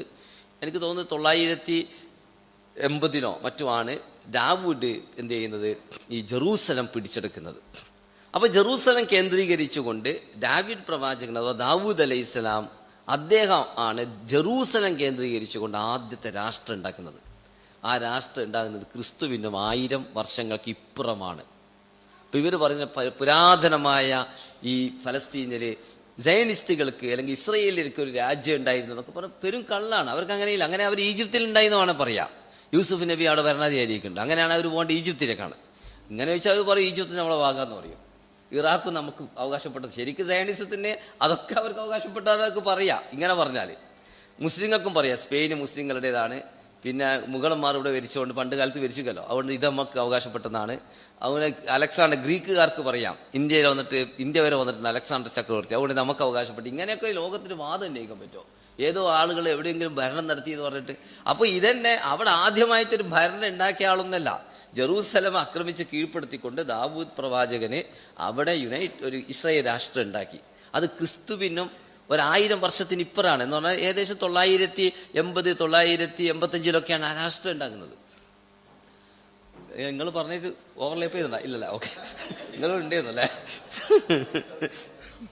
അപ്പൊ അങ്ങനെ രാഷ്ട്രത്തേക്കില്ല ഉണ്ടായി. പിന്നെ ഉണ്ടായത് പിന്നെ അതിനുശേഷമാണ് സുലൈമാൻ നബി അവിടെ ഇപ്പുറം അല്ല, സോറി, ക്രിസ്തുവിന് മുമ്പ് 1000 വർഷങ്ങൾക്ക് ഇപ്പുറം എന്ന് പറഞ്ഞതല്ല, ക്രിസ്തുവിന് ഇപ്പുറം എന്നല്ല, ബി സി. അപ്പോ പിന്നെ അപ്പം ഇതൊക്കെ ക്രിസ്തുവിന് മുമ്പാണ് കേട്ടോ. അപ്പോൾ പിന്നെ സുലൈമാൻ നബി, പിന്നെയാണ് സുലൈമാൻ നബി ഭരണാധികാരിയാകുന്നത്. ദാവൂദ് അലൈഹി സ്വലാം പക്ഷേ സുലൈമാൻ നബി ഭരണാധികാരിയാകുന്നത്. ഈ രാജ്യം പിന്നീട് തകർക്കപ്പെടുകയാണ് ചെയ്യുന്നത്. അപ്പോൾ ഇവിടെ 2 പ്രശ്നം. ഇനി മൂന്നാമത് അവർ പറയുന്ന വാദമുണ്ട്. അത് സുലൈമാൻ നബി ഉണ്ടാക്കിയ മസ്ജിദ് അൽ അഖ്സയുമായി ബന്ധപ്പെട്ട്. അതിലേക്ക് ഞാൻ അടുത്ത സ്റ്റേജിൽ പോവാം. അതിനുമുമ്പ് ഈ രാജ്യത്തെക്കുറിച്ച് ആദ്യം പറയാം. ഈ ക്രിസ്തുവിന് പിന്നെ 1000 വർഷങ്ങൾക്ക് മുമ്പ് അല്ലെങ്കിൽ 985, അത് കൃത്യമായ കാലഗണന ഞാൻ പിന്നെ നോക്കിയിരുന്നു, പക്ഷെ എന്നോട് വെറുതെ വിട്ടുപോയി. കാരണം ബൈബിളിലെ വിവരണം വെച്ച് പറയാമെന്ന് വെച്ചിട്ടാണ്. അപ്പോൾ പിന്നെ 1020 താലൂത്ത് വരുന്നത്. അതിനുശേഷമാണ് ദാവൂദ് വരുന്നത്. പിന്നെ സുലൈമാൻ അലൈഹി ഇസ്ലാം അവിടെ എന്തുണ്ടാക്കി? ഭരണം സ്ഥാപിച്ചു. അദ്ദേഹമാണ് പിൻഗാമി. സുലൈമാൻ നബി വളരെ പ്രഗത്ഭനായ ഒരു ഭരണാധികാരിയായിരുന്നു. അദ്ദേഹം രാജ്യത്തിൻ്റെ അതിർത്തിയൊക്കെ വിശാലമാക്കി എന്നാണ് പറയുന്നത്. സുലൈമാൻ അലൈഹി ഇസ്ലാം ക്രിസ്തുവിന് മുമ്പ് 926 അദ്ദേഹം എന്ത് ചെയ്യുന്നത്? അദ്ദേഹം മരണപ്പെടുന്നത്. ഈ 926 മരണപ്പെട്ടതോടുകൂടി എന്ന് പറഞ്ഞാൽ അങ്ങനെ മരണപ്പെട്ടതോടുകൂടി ഈ രാജ്യം ശിഥിലമായി. ഈ രാജ്യം ശിഥിലമാവുകയാണ്. ഈ രാജ്യത്ത് തമ്മിലടി ഉണ്ടായി. ഈ രാജ്യം 2ആയി വിഭജിക്കപ്പെടുന്നുണ്ട്. അപ്പോൾ ഒരൊറ്റ രാജ്യമായിട്ട് ഈ രാജ്യം നിലനിന്നത് താലൂത്തിൻ്റെ കാലം മുതൽ കൂട്ടുകയാണെങ്കിൽ 920 മുതൽ 926 വരെയുള്ള 94 വർഷമാണ് പിന്നെ ഈ രാജ്യം നിലനിന്നത്. അപ്പോൾ ഈ 94 വർഷമാണ് ഈ ഒരു ഐക്യ ഇസ്രായേൽ രാജ്യം എന്ന് പറഞ്ഞിട്ട് രാജ്യം നിലനിന്നുണ്ടായിരുന്നത്. 926 സുലൈമാൻ നബി മരണപ്പെട്ടതോടുകൂടി രാജ്യം 5 വിഭജിക്കപ്പെട്ടു. അങ്ങനെ വിഭജിക്കപ്പെട്ടതിന് ശേഷമാണ് ശരിക്ക് നമ്മുടെ വീക്ഷണം അനുസരിച്ച് ഈ യഹൂദ മതം ഉണ്ടാകുന്നത്. ഖുറാന്റെ വീക്ഷണം അനുസരിച്ച് യഹൂദ എന്ന മതം, ഇസ്രായേൽ എന്ന് പറഞ്ഞാൽ നമ്മൾ ഇസ്ലാമാണല്ലോ. പിന്നീട് ഒരു യഹൂദ മതം എന്നുള്ള വംശീയമായ മതം ഉണ്ടാകുന്നത് സുലൈമാൻ നബിക്ക് ശേഷം രാജ്യം 2 വിഭജിക്കപ്പെട്ടു. ഫലസ്തീൻ്റെ വടക്കം ഫലസ്തീനും അതുപോലത്തെ ജോർഡാനിൻ്റെ കിഴക്കൻ ജോർഡാനൊക്കെ ഉൾക്കൊള്ളുന്ന ഒരു രാജ്യം യഹൂദ നബിയുടെ മക്കളിൽ 10 മക്കൾ, യഹൂദ നബിയുടെ 4ാമത്തെ മകനായ പിന്നെ യഹൂദയും 12ാമത്തെ മകനായ ബിന്യാമീൻ്റേതും ഒഴികെയുള്ള ബാക്കി 10 മക്കളുടെ വംശപരമ്പരയിൽപ്പെട്ട ആളുകളൊക്കെ കൂടിയിട്ട് ആ രാജ്യത്തെ അവരുടെ രാജ്യമാക്കി. അതിന് ഇസ്രയേൽ എന്ന പേരും കൊടുത്തു. ആ രാജ്യത്തിന് അവർ പിന്നെ ഇസ്രയേൽ എന്ന പേരും കൊടുത്തു. പിന്നെ ആ രാജ്യത്തിൻ്റെ തലസ്ഥാന നഗരി പിന്നെ സാമിരിയ എന്ന് പറയുന്ന പ്രദേശമായിരുന്നു. യാക്കൂബ് നബിയുടെ 2 മക്കളായ പ്രത്യേകിച്ച് യഹൂദ എന്ന് പറയുന്ന മകൻ്റെ വംശപരമ്പരയിൽപ്പെട്ടവരും ബിനിയാമിൻ്റെ വംശപരമ്പരയിൽപ്പെട്ടവരുമാണ് തെക്കൻ ഫലസ്തീനിലും അതിൻ്റെ തന്നെ അനുബന്ധമായ അദൂം പ്രദേശമൊക്കെ ഉൾക്കൊള്ളുന്ന തെക്കൻ ഫലസ്തീൻ കേന്ദ്രീകരിച്ചുകൊണ്ട് യഹൂദ എന്ന് പറയുന്ന ഒരു രാഷ്ട്രം ഉണ്ടാക്കി. ഈ 2 രാഷ്ട്രങ്ങളായിട്ട് ഈ സുലൈമാൻ നബിയുടെ രാഷ്ട്രം വിഭജിക്കപ്പെട്ടു. ഇങ്ങനെ വിഭജിക്കപ്പെട്ടതിന് ശേഷം ഈ രാഷ്ട്രം കുറച്ചു കാലം കൂടി മുന്നോട്ട് പോയി. ഏകദേശം ക്രിസ്തുവിന് മുമ്പ് 721-722 ഈ വടക്കൻ ഫലസ്തീനുള്ള രാഷ്ട്രത്തിൻ്റെ അസീറിയക്കാർ ആക്രമണം നടത്തി. അങ്ങനെ ആ രാഷ്ട്രം തകർന്നുപോയി. ആ രാഷ്ട്രം 300 കൊല്ലമാണ് നിലനിന്നത്. എന്ന് പറഞ്ഞാൽ വടക്കൻ ഫലസ്തീനിൽ ഒരു ഇസ്രായേൽ രാഷ്ട്രം ആകെ നിലനിന്നത് 300 വർഷം. ഇവർ പറയുന്നത് കുറേ കാലമൊന്നും ഫലസ്തീൻ അവർ ഭരണം നടത്തിയിട്ടില്ല. വടക്കൻ ഫലസ്തീൻ ഭാഗത്ത് ഇസ്രായേൽ രാഷ്ട്രം നിലനിന്ന 300 വർഷം. BC 1020 മുതൽ 721 വരെയുള്ള ഒരു 300 വർഷമാണ് നിലനിന്നത്. അത് തകർന്നുപോയി. തകർന്നപ്പോൾ അവിടെയുള്ള ജൂതന്മാരെ അസീറിയക്കാർ ആക്രമിക്കുക മാത്രമേ ചെയ്തു. ജൂതന്മാരൊക്കെ തുരത്തി ഓടിച്ചു. അസീറിയക്കാർ അവരെ അടിച്ച് ഓടിച്ച് അങ്ങനെ അവർ ഒന്നുമില്ലാത്തൊരവസ്ഥയിലെത്തി. അവർ തെക്കൻ ഫലസ്തീനെ ആക്രമിച്ചെങ്കിലും പരാജയപ്പെടുത്താൻ അവർക്ക് സാധിച്ചില്ല. അപ്പം എന്ത് ചെയ്തു? തെക്കൻ ഫലസ്തീനിലെ യഹൂദയുടെ വംശപരമ്പരയിൽപ്പെട്ട പുരോഹിതന്മാരും മതനേതാക്കന്മാരൊക്കെ കൂടിയിട്ടാണ് എഴുതിയുണ്ടാക്കിയ ഒരു മതമാണ് യഥാർത്ഥത്തിൽ യഹൂദ മതം. യഥാർത്ഥ പ്രവാചകന്മാരുടെ സന്ദേശമൊക്കെ മാറ്റി അവരിങ്ങനെ എഴുതിയുണ്ടാക്കിയ ഒരു വംശീയ മതമാക്കി. അവരാണ് ഈ വംശീയമായ വംശപരമ്പര യഹൂദയിലൂടെ, യഹൂദ എന്ന പേരങ്ങനെ വരുന്നത്, യഹൂദ മതം എന്ന പേര് വന്ന് യഹൂദയിൽ ചേർത്തിട്ടാണ്. പിന്നീട് തെക്കൻ ഫലസ്തീനിലെ ഈ രാജ്യം ക്രിസ്തു വർഷം 586 ക്രിസ്തു വർഷം 586-ലും 598-ലും ക്രിസ്തുവിന് മുമ്പ് BC 598-ലും 586-ലും ബാബിലോണിയൻ രാജാവായ നെബുക്കദ്നേസർ ആക്രമിക്കുന്നുണ്ട്. അവർ ആ രാജ്യം തകർത്തു. 586 നെബുക്കദ്നേസർ ആക്രമിച്ചപ്പോൾ അദ്ദേഹം ആ നാട്ടിൽ നിന്ന് ജൂതന്മാരെ മുഴുവനും തന്നെ തുരത്തി ഓടിച്ചു. 40,000 ജൂതന്മാരെ അടിമകളാക്കിയിട്ട് ബാബിലോണിയെ കൊണ്ടുപോയി. അവിടെ സുലൈമാൻ നബി ഉണ്ടാക്കിയ മന്ദിരമുണ്ടായിരുന്നു, ദേവാലയം. അതിനെക്കുറിച്ച് ഞാൻ വിശദമായി പിന്നെ പറയും. ആ ദേവാലയം അവർ പൊളിക്കുകയും ചെയ്തു. അപ്പോൾ സുലൈമാൻ നബി ഉണ്ടാക്കിയ ദേവാലയം, സുലൈമാൻ നബിയുടെ കാലം നമ്മൾ ക്രിസ്തു വർഷം 1000 കൂട്ടിയാൽ, വാദത്തിന് വേണ്ടി കൂട്ടിയാൽ തന്നെ ആ ദേവാലയം പിന്നെ 586 ക്രിസ്തുവിന് മുമ്പ് 586 ആ ദേവാലയം തകർക്കപ്പെടുന്നുണ്ട്. അപ്പോൾ ആ ദേവാലയം അവിടെ ഒരു 5 നൂറ്റാണ്ട് കാലം നിലനിന്നിട്ടുള്ളൂ. ആ ദേവാലയം അവർ തകർത്ത് തരിപ്പണമാക്കിയത് മാത്രമല്ല, അതിൻ്റെ കല്ല് പോലും അവശേഷിക്കാത്ത വിധം, അതെവിടെയാണ് ഉള്ളതെന്ന് കാണാൻ പറ്റാത്ത വിധം, അതിനെല്ലാം അവിടുത്തെ ഖനിജങ്ങൾ, അവിടുത്തെ പാത്രങ്ങൾ, അവിടുത്തെ വാതിലുകൾ എല്ലാം തന്നെ അവർ എടുത്തുകൊണ്ടുപോയി അവർ നശിപ്പിച്ചു എന്നാണ് പറയുന്നത്. ജൂതന്മാർ അങ്ങനെ ഫലസ്തീനിൽ നിന്ന് എന്നേക്കുമായി തുരത്തപ്പെട്ടു. അപ്പോൾ 2ാമത്തെ രാജ്യം ഏകദേശം നിലനിന്നത് ഒരു 4.5 നൂറ്റാണ്ട് നിലനിന്നിട്ടുള്ളൂ. 1020 മുതൽ 586 വരെയുള്ള കാലം വെച്ചാൽ 4.5 നൂറ്റാണ്ട്. അപ്പോൾ 500 പറഞ്ഞ തെറ്റാണ്. ഒരു 4 നൂറ്റാണ്ടേ സുലൈമാൻ നബിയുടെ ദേവാലയം നിലനിന്നിട്ടുള്ളൂ.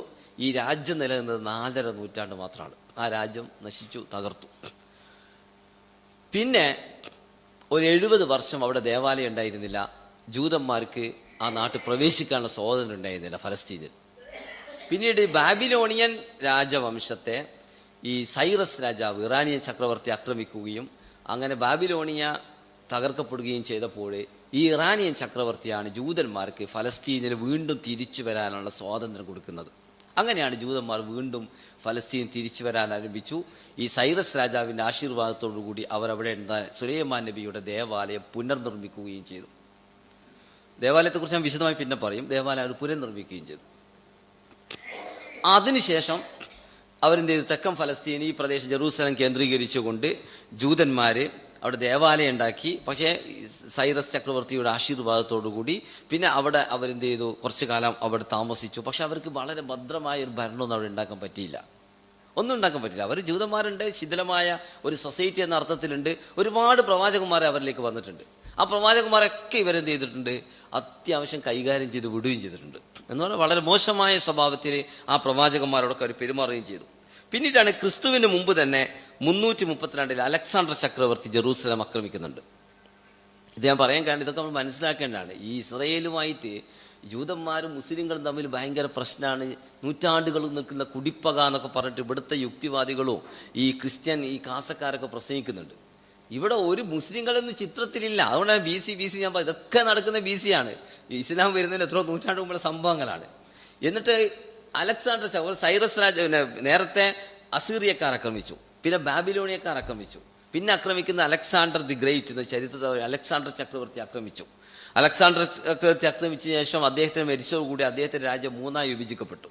അത് മൂന്നായി വിഭജിക്കപ്പെട്ടപ്പോൾ സിറിയ കേന്ദ്രീകരിച്ച് സലൂക്കി രാജവംശം ഉണ്ടായിരുന്നു. അവിടെ ഉണ്ടായിരുന്ന ഭരണാധികാരിയായ അന്ത്യോക്കസ് മൂന്നാമനും അന്ത്യോക്കസ് നാലാമനും ജെറൂസലം ആക്രമിച്ചു, ജൂതന്മാരെ പീഡിപ്പിച്ചു. ജൂതപീഡനം ഇവിടെ നടക്കുകയാണ്. ഈ അലക്സാണ്ടർ ആക്രമിച്ചതോടുകൂടി എന്തായി? ജൂതന്മാരെ ഗ്രീക്ക് വൽക്കരിക്കാനുള്ള ശ്രമമാണ് പിന്നീട് അവിടെ നടക്കുന്നത്. ജൂതന്മാരെ ഗ്രീക്ക് വൽക്കരിക്കാൻ ശ്രമിച്ചു.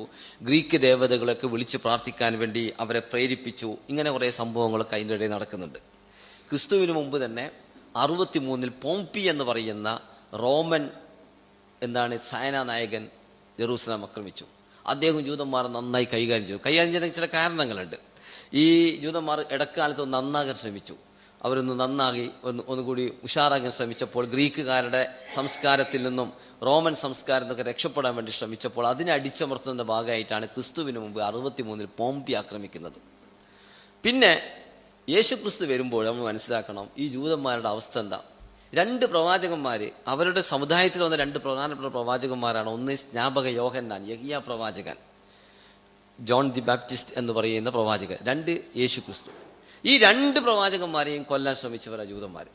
സ്നാപക യോഹന്നാൻ കൊല്ലാൻ ശ്രമിക്കുകയല്ല, അദ്ദേഹത്തെ കൊന്നിട്ട് അദ്ദേഹത്തെ തലയറുത്തിട്ട് അവിടെ അന്നുണ്ടായിരുന്ന ഈ ജൂത രാജാവ് ഉണ്ടായിരുന്നു, ഹെരോദസ് ആന്റിപ്പസ് എന്ന പേരിൽ അറിയപ്പെടുന്ന രാജാവ്, അദ്ദേഹത്തിൻ്റെ കാമുകിക്ക് വേണ്ടി ഈ തല സമർപ്പിക്കുന്നുണ്ട്. യേശുവിനെയും റോമക്കാരുടെ കൂടെ കൂടിയിട്ട് യേശുവിനെ കുരിശിലേറ്റാൻ ശ്രമിച്ചു. ഇതൊക്കെയാണ് അവർ ചെയ്തത്. റോമക്കാരുടെ കൂടെ കൂടി യേശുവിനെ എതിർക്കാൻ. പക്ഷെ ഇതേ റോമക്കാർ പിന്നെ ക്രിസ്തു വന്നു. ക്രിസ്തു വർഷം 70 വീണ്ടും റോമിനെതിരെ ഇവർ പ്രതിവിപ്ലവം നടത്തിയെന്ന് പറഞ്ഞിട്ട് ഈ ജെറൂസലം ആക്രമിച്ചു, ഫലസ്തീൻ ആക്രമിച്ചു. അവിടെ ഉണ്ടായിരുന്ന ദേവാലയം രണ്ടാമതും തകർത്തു. അപ്പോൾ ആദ്യമായി തകർത്തത് 586 ക്രിസ്തുവിന് മുമ്പ് 586 തകർത്തു. അതൊരു 70 വർഷം കഴിഞ്ഞിട്ട് പുനർനിർമ്മിച്ചു. പിന്നെ അത് രണ്ടാമതും ക്രിസ്തു വർഷം 70 റോമക്കാരാണ് തകർക്കുന്നത്. ഈ റോമക്കാരാകട്ടെ ഈ ജൂതന്മാരുടെ കൂടെ കൂടിയിട്ടാണ് യേശുവിനെ കുരിശിലേറ്റാൻ ശ്രമിച്ചത്. അതൊക്കെ നമ്മൾ മനസ്സിലാക്കേണ്ട കാര്യങ്ങളാണ്. ചരിത്രം പറയുമ്പോൾ ഇതിലൊക്കെ ഒരുപാട് വൈരുദ്ധ്യങ്ങളെ കാണാൻ പറ്റും. ജൂതന്മാരുടെ കളിയും മറ്റുമായിട്ട് ബന്ധപ്പെട്ട് ഒരുപാട് പ്രശ്നങ്ങളിലുണ്ട്. ഈ റോമക്കാരാണ് 70 ഈ ദേവാലയം തകർത്തു. പിന്നെ ക്രിസ്തു വർഷം 135 അവർ വീണ്ടും ജെറൂസലമിൽ ഫലസ്തീൻ ആക്രമിച്ചിട്ട് ജൂതന്മാരോട് പറഞ്ഞു, നിങ്ങൾ ഈ നാട്ടിൽ തന്നെ ജീവിക്കാൻ പാടില്ലാണ്ട് ജൂതന്മാരെ മൊത്തം ഫലസ്തീനിൽ നിന്ന് തുരത്തി ഓടിച്ചു. അങ്ങനെ 100 വർഷക്കാലം ജൂതന്മാർക്ക് ജെറൂസലമിൽ പ്രവേശിക്കാനുള്ള സ്വാതന്ത്ര്യമേ ഉണ്ടായിരുന്നില്ല. അപ്പോൾ ജൂതന്മാരുടെ രണ്ടാമത്തെ അവകാശവാദം, നമുക്കവിടെ വലിയ രാജ്യം ഉണ്ടായിരുന്നു, നമ്മൾ കുറേ കാലം അവിടെ ഭരിച്ചു എന്നൊക്കെയുള്ള അവകാശവാദം വളരെ നിരർത്ഥകമായ ഒരു അവകാശവാദമാണ് ഇത് സൂചിപ്പിക്കാൻ ഞാനിത് പറയും. കുറച്ചു കാലം അവരുടെ പ്രവാചകന്മാരായിട്ട് അവരറിയപ്പെടുന്നു. ആ പ്രവാചകൻ അവരുടെ മാത്രമല്ല, നമ്മളെ ദൃഷ്ടി നമ്മുടെയും കൂടി പ്രവാചകന്മാരാണ്. ആ പ്രവാചകന്മാർ അവിടെ ഭരിച്ചിരുന്നു എന്നല്ലാതെ ജൂതന്മാരെ അവിടെ ഭരിക്കുകയും അവർക്ക് യഹോവയുടെയും കർത്താവിൻ്റെയും ഒക്കെ പൂർണ്ണ പിന്തുണയോടുകൂടി അവിടെ വലിയൊരു മഹത്തായ ലോകമൊന്നും അവരുണ്ടാക്കിയിട്ടില്ല. ഏറി വന്നാൽ ദാവൂദ് അലൈഹി ഇസ്ലാമിൻ്റെയും സുലൈമാൻ നബിൻ്റെയും കാലത്തുള്ള ഒരു നല്ല ഭരണം മാത്രം അവർ കാഴ്ചവെച്ചു. പിന്നെ ഭരിച്ച ഭരണാധികാരികൾ പേര് പോലും ആർക്കും അറിയില്ല. എന്ന് പറഞ്ഞാൽ അതിനുശേഷം 2 രാജ്യം ഉണ്ടായി, പലരും ഭരണം നടത്തിയിട്ടുണ്ട്. അവരൊന്നും ചരിത്രത്തിൽ ഒരു അങ്ങനത്തെ അറിയപ്പെടുന്ന ഒരാളെയല്ല. അപ്പോൾ ഇതാണ് ഈ അവകാശവാദത്തെക്കുറിച്ചുള്ള വസ്തുത. മൂന്നാമതായി ഒരു പറയുന്ന അവകാശവാദം ബൈത്തുൽ മഖ്ദിസ് അഥവാ മസ്ജിദുൽ അഖ്സ, സുലൈമാൻ നബി അലൈഹി സ്വലാം നിർമ്മിച്ചൊരു ദേവാലയം അവിടെ ഉണ്ടായിരുന്നു എന്നാണ്. അപ്പോൾ സുലൈമാൻ അലൈഹി സ്വലാം നിർമ്മിച്ച ദേവാലയം അതൊരു വിശുദ്ധമായ ദേവാലയമാണ്.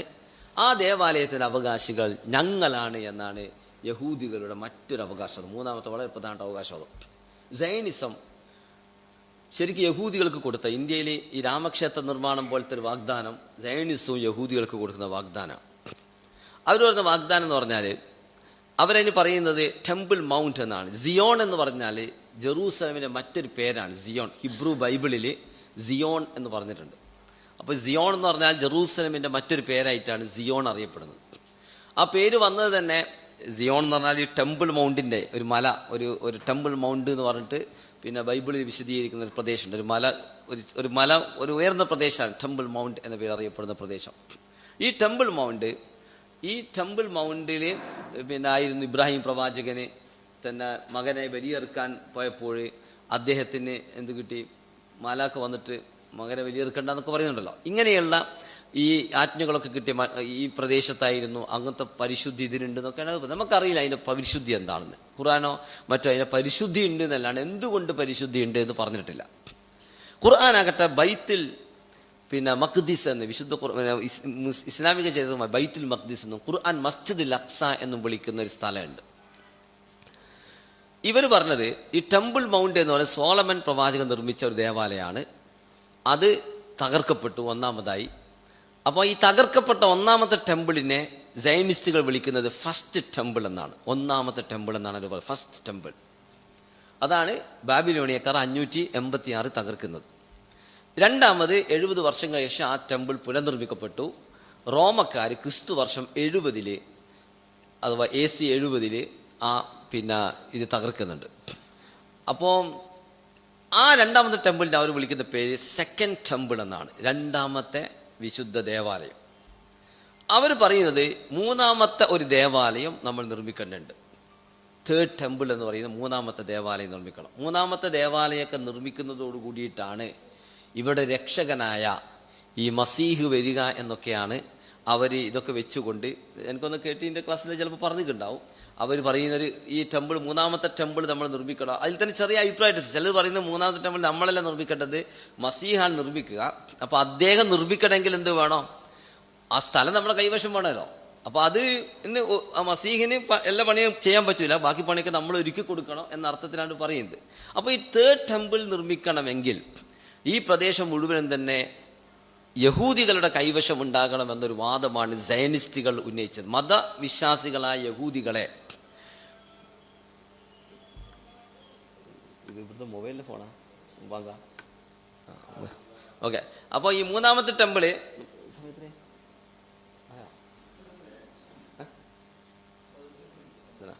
അപ്പം പിന്നെ ഈ മൂന്നാമത്തെ ടെമ്പിൾ നിർമ്മിക്കാൻ വേണ്ടിയിട്ട് പിന്നെ ആ വാദം ഉന്നയിച്ചുകൊണ്ടാണ് നമ്മുടെ പണ്ട് വിശുദ്ധമായ ദേവാലയം ഉണ്ടായിരുന്നു. ആ ദേവാലയം തകർക്കപ്പെട്ടു, രണ്ടാമതും നിർമ്മിച്ചു, വീണ്ടും തകർക്കപ്പെട്ടു. നമ്മൾ 2 ടെമ്പിൾ നമുക്ക് നഷ്ടപ്പെട്ടു. ഇനി മൂന്നാമത് ടെമ്പിൾ നമ്മൾ ഉണ്ടാക്കണം. അതിനുവേണ്ടി ഈ പ്രദേശം നമ്മുടെ കൈവശം വേണമെന്നാണ് അവരുടെ വാദം. പക്ഷേ ഈ വാദം ഒരു പരസ്യമായിട്ട് അങ്ങനെ പറഞ്ഞിട്ടില്ല. അവരുടെ വാദം ഉള്ളിലതാണ്. ഇത് പറയുന്നതിന് പ്രശ്നമുണ്ട്. കാരണം ഇസ്രായേൽ ഉണ്ടാക്കുമ്പോൾ ഈ പ്രദേശം മുസ്ലിങ്ങളുടെ കൈവശമാണ്. ഇന്നും അതിൻ്റെ കസ്റ്റോഡിയന് ഈ ജോർഡാനിലെ കിങ്ങാണ്. പക്ഷേ അതിൻ്റെ സെക്യൂരിറ്റി ചുമതല ഇന്ന് ഇസ്രായേലിന്. 1967 രണ്ടാം പിന്നെ ഈ അറബ് ഇസ്രായേൽ യുദ്ധത്തിലാണ് ഈ ഈസ്റ്റ് ജെറൂസലമിൻ്റെ ഈ വിശുദ്ധമായ പ്രദേശങ്ങൾ ഉൾക്കൊള്ളുന്ന ഭാഗം മുസ്ലിങ്ങൾക്ക് നഷ്ടപ്പെടുന്നത്. അറബ് ഇസ്രായേൽ യുദ്ധത്തിൽ നഷ്ടപ്പെടുന്നത്. അപ്പോൾ അന്നത് പറഞ്ഞാൽ പിന്നെ ഇത് ഭയങ്കര പ്രശ്നമാവും. ലോകത്ത് അറബികളെ മൊത്തം മുസ്ലിങ്ങൾ എന്ത് ചെയ്യും? ഇതിനെതിരെ ഇളകി വശാവും. അപ്പോൾ യഹൂദികൾ ഇങ്ങനെ അടിച്ചമർത്തപ്പെടുന്നവരാണ്, അവർക്കൊരു കഷ്ണം രാജ്യം കൊടുത്തൂടെ എന്നൊക്കെ പറഞ്ഞിട്ടുള്ളൂ. ഇത് പറഞ്ഞിട്ടുണ്ടെങ്കിൽ കാരണം നിങ്ങൾ മനസ്സിലായെങ്കിൽ ഇസ്രായേൽ എന്ന് പറയുന്ന രാജ്യം ഉണ്ടാക്കുന്നതിന് അനുകൂലമായ ഒരു അന്തരീക്ഷം ഒരുക്കിയത് മുസ്ലിങ്ങളെ ഭിന്നിപ്പിച്ചിട്ട് തന്നെയാണ്. ഒട്ടോമൻ സുൽത്താനെ പരാജയപ്പെടുത്താൻ വേണ്ടി ഈ മക്കയിലെ ഷെരീഫ് ഹുസൈനെ കൂട്ടുപിടിച്ചുകൊണ്ട് ചെയ്ത ഒരുപാട് നെറികേടുകൾ ഈ TE ലോറൻസ് എന്ന് പറയുന്ന ഡബിൾ എൻജിനൊക്കെ ഉപയോഗപ്പെടുത്തിക്കൊണ്ട് ചെയ്ത ഒരുപാട് ചരിത്രം അതിന് പിന്നിലുണ്ട്.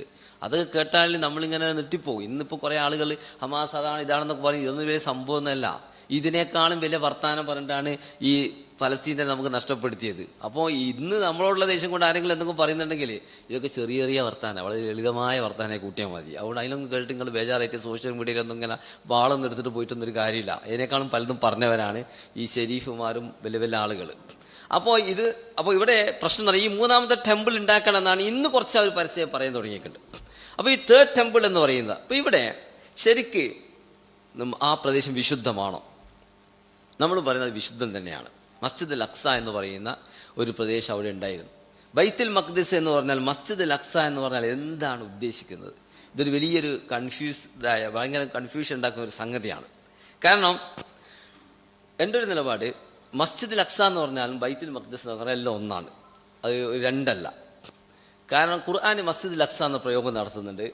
പിന്നെ സൂറത്തു ഇസ്രായേൽ സുബ്ഹാനല്ലസി അസ്റ ബി അബ്ദിഹി എന്ന് പറഞ്ഞുള്ള ആയത്തിന്റെ തുടർച്ചയായിട്ട് മിനൽ മസ്ജിദ് ഹറാമി ഇലൽ മസ്ജിദ് അൽ അഖ്സ അല്ലദി ബാറകന ഹൗല എന്ന് പറഞ്ഞുകൊണ്ടുള്ള അവിടെ മസ്ജിദ് അൽ അഖ്സ എന്ന് പ്രയോഗിക്കുന്നുണ്ട്.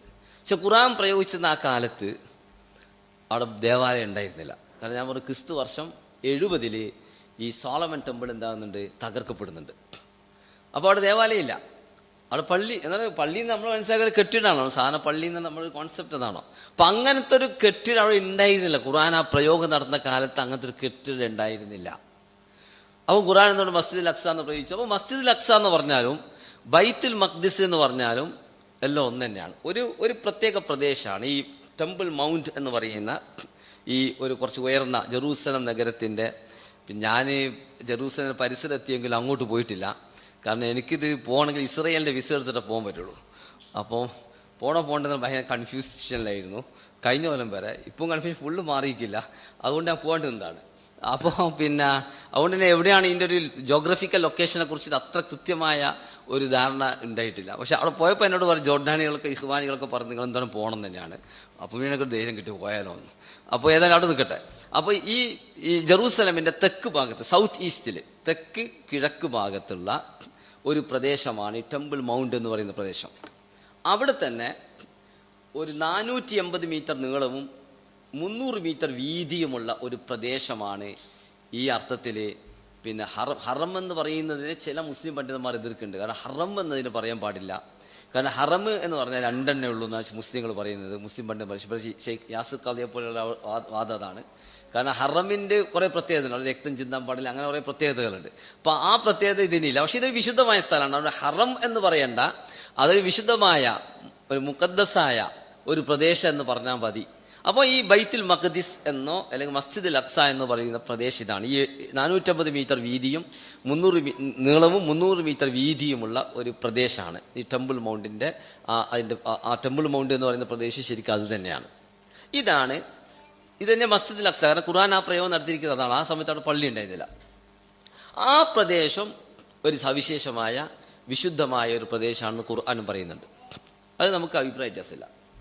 പിന്നെയുള്ള പ്രശ്നം, ആ പ്രദേശത്ത് സോളമൻ ടെമ്പിൾ എവിടെയാണുള്ളതെന്നാണ്. ഇപ്പോൾ സോളമൻ ടെമ്പിളുമായി ബന്ധപ്പെട്ട ഏറ്റവും വലിയ രസം എന്ന് പറഞ്ഞാൽ, ഈ സോളമൻ ടെമ്പിൾ ഇന്നത്തെ മസ്ജിദ് അൽ അഖ്സ നിലനിൽക്കുന്ന സ്ഥലത്താണ് എന്ന അഭിപ്രായം ലോകത്ത് ആർക്കും ഇല്ല. ഈവൻ ഇസ്രായേലിർക്കും ഇല്ല, ഈ യഹൂദികൾക്കും ഇല്ല. സോളമൻ ടെമ്പിൾ അവിടെ ഉണ്ടായിരുന്നു. കാരണം സോളമൻ ടെമ്പിളിനെ കുറിച്ച് അതൊരു ഇല്ലാത്തതാണെന്ന് പറയുന്ന ഭൗതികന്മാരായ ചരിത്രകാരന്മാരുണ്ട്. അത് ഇല്ല. പക്ഷെ നമ്മൾ ആ വാദം ഉന്നയിക്കുന്നില്ല. കാരണം സുലൈമാൻ നബി ഭയങ്കര നിർമ്മാണ വൈദഗ്ധ്യം ഉള്ള ഒരാളായിരുന്നു. കാരണം അദ്ദേഹത്തിൻ്റെ കയ്യിൽ ജിന്നുകളും മറ്റേതും മറിച്ചൊക്കെ ഉണ്ടായിരുന്നു എന്നൊക്കെ നമ്മൾ ഖുർആനിൽ ഹദീസുകളിലൊക്കെ മനസ്സിലാക്കാൻ പറ്റുന്നുണ്ട്. പക്ഷെ സോളമൻ ടെമ്പിൾ എന്ന് പറയുന്ന ഒരു ടെമ്പിള് അതിൻ്റെ പര്യവേഷണം നടത്തിക്കൊണ്ട് അതിൻ്റെ അവശിഷ്ടങ്ങൾ കണ്ടെത്താനുള്ള ശ്രമം ചരിത്രത്തിൻ്റെ പല ഘട്ടങ്ങളിൽ നടന്നിട്ടും അത് ഇന്ന് വരെ കണ്ടെത്താൻ പറ്റിയിട്ടില്ല എന്ന് തന്നെയാണ് ഏകദേശം എല്ലാ ഹിസ്റ്റോറിയൻസും പറയുന്നത്. ഒരു പക്ഷേ നേരത്തെ പറഞ്ഞ പോലെ ഈ നെബുക്കദ്നസർ അതിൻ്റെ അവശിഷ്ടങ്ങൾ അടക്കം കൊണ്ടുപോയി അതിനങ്ങനെ നിരപ്പാക്കിയത് കൊണ്ടായിരിക്കാം അത് സംഭവിച്ചത്. ഏതായാലും സോളമൻ പ്രവാചകൻ നിർമ്മിച്ച ഒരു പള്ളി പൊളിച്ചിട്ട് മുസ്ലിങ്ങളുടെ പള്ളി ഉണ്ടാക്കിയിട്ടില്ല, ദേവാലയം പൊളിച്ചിട്ടുണ്ടാക്കിയിട്ടില്ല. ഇനി സോളമൻ പ്രവാചകൻ നിർമ്മിച്ച ദേവാലയമാണെങ്കിലും മുസ്ലിങ്ങൾ പറയാൻ നമുക്ക് അവകാശപ്പെട്ടതാണ്. കാരണം കഅബ ഇബ്രാഹിം നബിയിൽ ഉണ്ടാക്കിയത്, പുനർനിർമ്മിച്ചത്, അത് മുസ്ലിങ്ങളുടെ കൈവശമുള്ളത്. അപ്പോൾ ഇവർ പറയുന്ന പോലത്തെ സോളമൻ ടെമ്പിൾ പൊളിച്ചിട്ട് അവിടെ മസ്ജിദ് അൽ അഖ്സ നിലനിർത്തി എന്ന് വാദിക്കാൻ ഒരു തെളിവ് നമ്മുടെ പക്കലില്ല. പിന്നെ എന്താ സംഭവിച്ചത്? അവിടെ പരിസരത്തോടെ സോളമൻ ടെമ്പിൾ ഉണ്ടായിരുന്നു. സോളമൻ ഉണ്ടാക്കിയ ദേവാലയം ഉണ്ടായിരുന്നു. റസൂലുള്ളാഹി സ്വല്ലല്ലാഹി അലൈഹി വസല്ലമയുടെ കാലഘട്ടത്തിൽ അദ്ദേഹം ഇസ്രായേൽ യാത്ര നടത്തിയപ്പോൾ ഈ 450 മീറ്ററും ഈ 300 മീറ്റർ വീതിയുള്ള ഈ സ്ഥലമാണ് റസൂലുള്ള വരികയും മറ്റ് ലോകത്തുള്ള മറ്റെല്ലാ പ്രവാചകന്മാരോടൊപ്പം നമസ്കരിച്ചു എന്നൊക്കെ പറയപ്പെടുന്ന സ്ഥലം അതാണ് മസ്ജിദ് അൽ അഖ്സ അല്ലെങ്കിൽ ബൈത്തുൽ മഖ്ദിസ്. ഇസ്ലാമിൻ്റെ കൈവശം ഈ പ്രദേശം വരുന്നത് ക്രിസ്തു വർഷം 637 638 ഈ 37-38 ഞാൻ പറയാൻ കാരണം ഈ ചരിത്രം ഈ ഹിജറ വർഷം ഇംഗ്ലീഷിലേക്ക് കൺവേർട്ട് ചെയ്യുമ്പോൾ ഒരുപാട് പ്രശ്നങ്ങളുണ്ട്. അപ്പം പല ആളുകൾ ഇങ്ങനെ തന്നെ എഴുതാം 37-38 കൃത്യമായിട്ട് വർഷമൊന്നും പറയാൻ പറ്റില്ല.